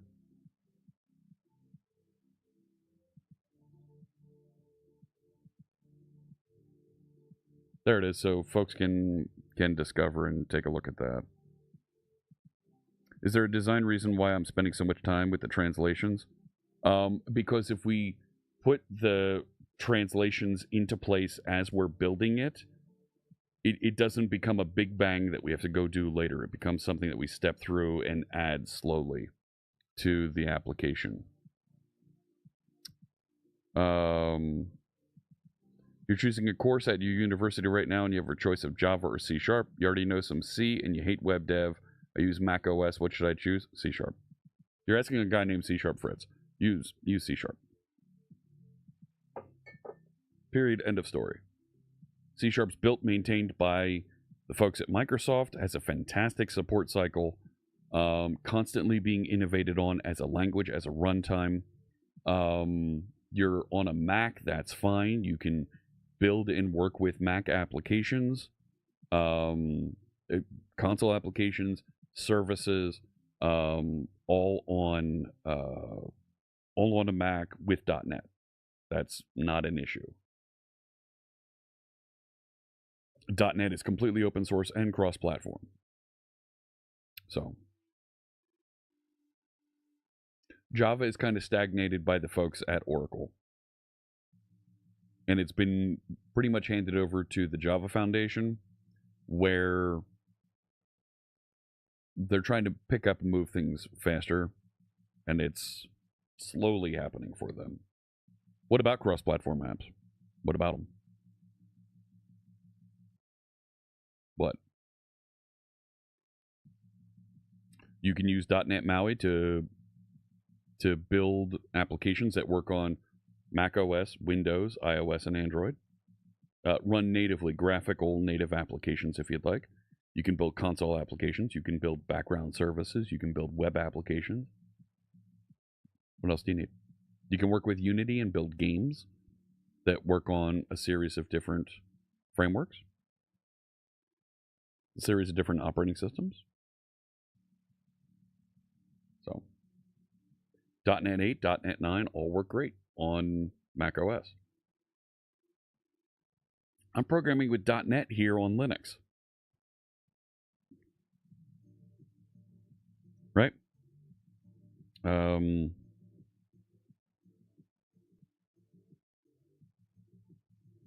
me change branches back over to the other one. Nope, that wasn't the one I wanted. Feature. There we go.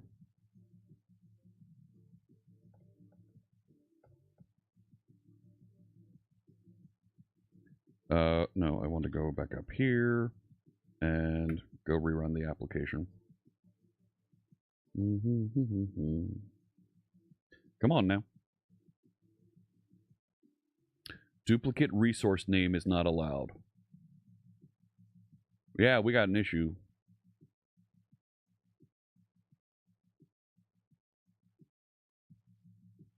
We got some warnings about that. We're going to need to address that.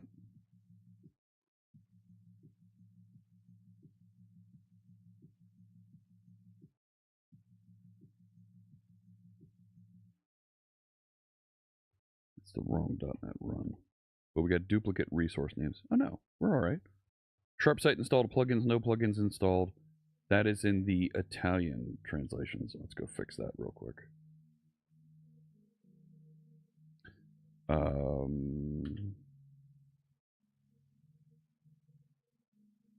Be nice if it told us where those were. Plugin management. Right, there's one.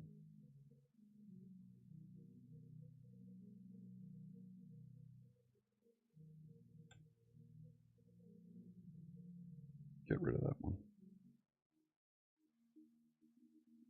Installed plugins. No plugins installed and add new plugin. I'll remove all of those.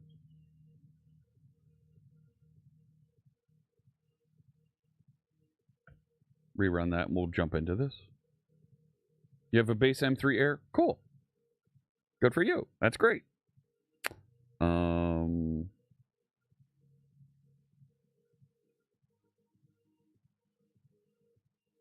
You're welcome to hate Windows. Windows is a great operating system to use. There's a reason why so many folks use it.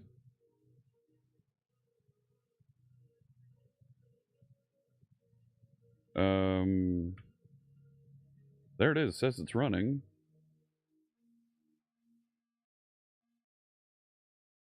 What do you mean you can't load it? Address is already in use.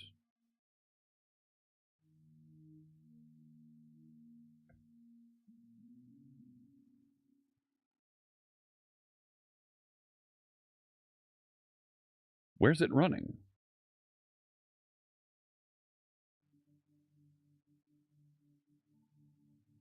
Seven 73239.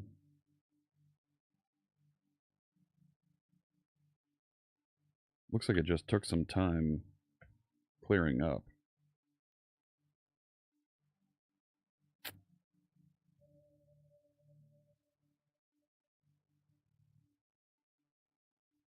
Right, show me the console. Yeah, it's running. This dashboard is part of what's called .NET Aspire, and it has the ability for you to look at the console for each of the applications that make up your application system, to see structured logging, traces for each one of the requests that have come into your application, and also some metrics that are reported from your application. You've seen me do this on Windows.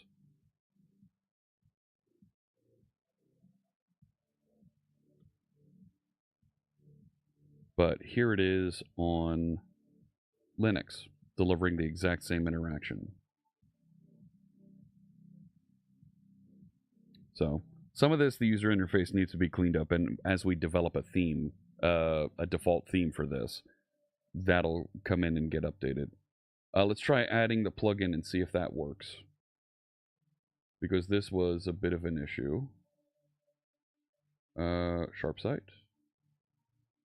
Artifacts, first plugin, there it is. No problem on Linux. There it is, there's the first theme plugin, and because it's the first theme, it already went and activated it. So, and all this does is to allow us to see that we've added a new theme. It just makes H1 tags blue and italic, and there it is up top. We go back over here to the home page and we choose a post. That should have been made bold and italic. That was... Why wasn't that? Second post. There it is. It's an H1.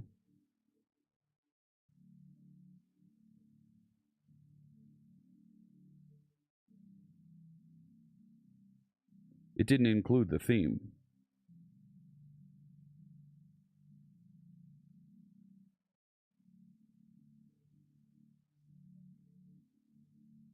Yeah, that was an invalid merge. You're right.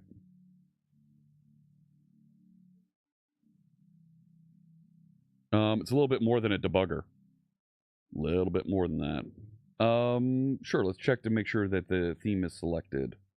Yeah, it's selected. Because it's already, right, it's appearing on some of these other pages. But for the blog post, it looks like it's not being brought in. Let's take a quick peek there. And then I need to wrap up here today. I've already gone a little bit longer than I normally go. So in the website, close in all this other stuff. Components. I thought it was in the layout. There's the theme. And I thought that was being used...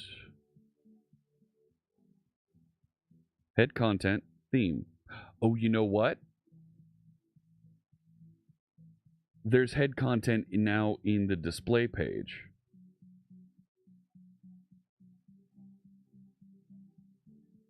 Display post. Right? So this overwrites what's in the layout.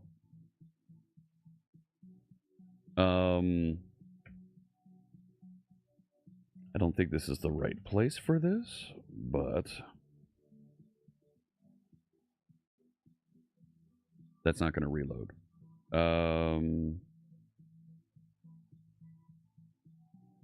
It is. It knows what that is.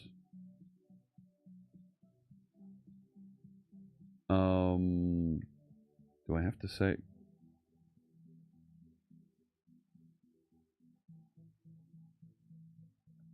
Do you know what that is?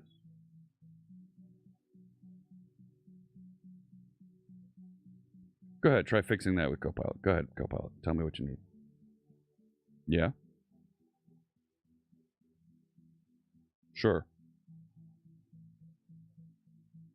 It's not layouts.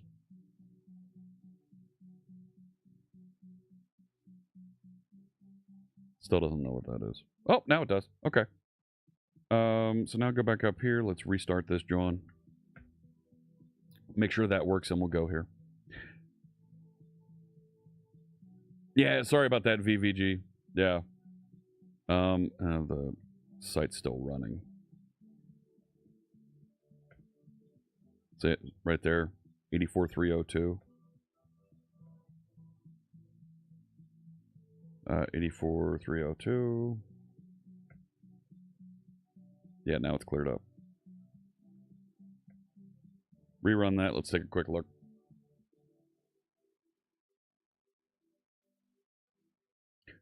This is a fix from when we built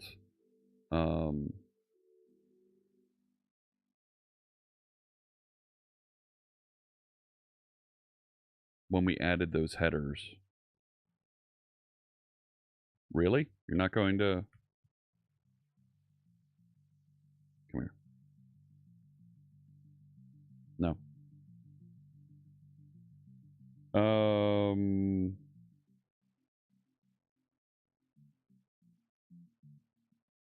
I thought I just put it right there on display post. That's this.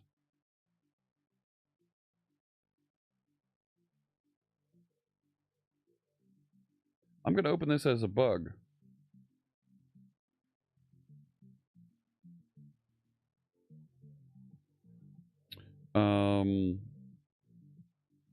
Display post does not apply a selected theme. Going to mark that as a bug. Put this in the 05 milestone. And put it out there. So this is a completely open source project. You are encouraged to check out the link to the repository, to download, to work with the source code over here, to inspect it, tinker with it, play with it, break it, open issues, send pull requests. You saw we went through a bunch of pull requests earlier today on stream, but unfortunately it's time for me to wrap up here. I do need to call it a day, and I need to move on, get into some other things here. So why don't I just use .NET Run Project app host, because I don't need to. I'm in that folder. Yep. So we'll inspect, we'll take a look at that and figure out what more to do with why, for some reason, the theme isn't being applied there. Thank you for the follow. Really appreciate you joining me here today.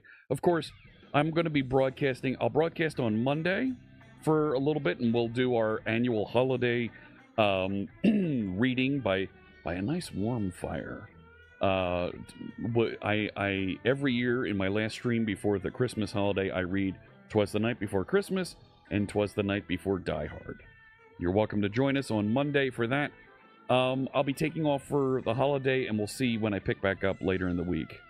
So thank you so much, everybody, for tuning in on YouTube, on Twitch. If you're watching on YouTube, I've got lots of other great videos. Other videos in my live stream series are available on the channel. They're just below. They might be on the right, depending on which YouTube app you're using to watch today's stream. Those of you that are on Twitch, get ready for a raid. I'm going to put the raid call out there with the raid command. Let me see who else is streaming on the big Twitch TV network that I can get you connected to that might be doing something fun with tech. Let me take a quick peek here. I'm going to get you connected to I'm going to get you connected over to... Let me get you connected over to Lana Lux. All right. Thank you so much. Oh, thank you for the sub. MNTRNTV. Appreciate the support. Thank you, thank you. Lana, of course, is an independent game developer. She's working on a game that she's been building called Strain. All right. She's building that with C#. She's building that with Unity. Check it out. She's always got a really great community of viewers that are talking about game development on her stream. Thank you so much for watching. I will see you on Monday for our Christmas episode. We'll talk more and build more on SharpSight. I'll be hanging out in Discord, so if folks ask questions, if folks open issues, comments, pull requests, we can talk about them over in the Discord server, all right? Have a fantastic rest of your day wherever you might be. I wish you good health and good coding. Take care.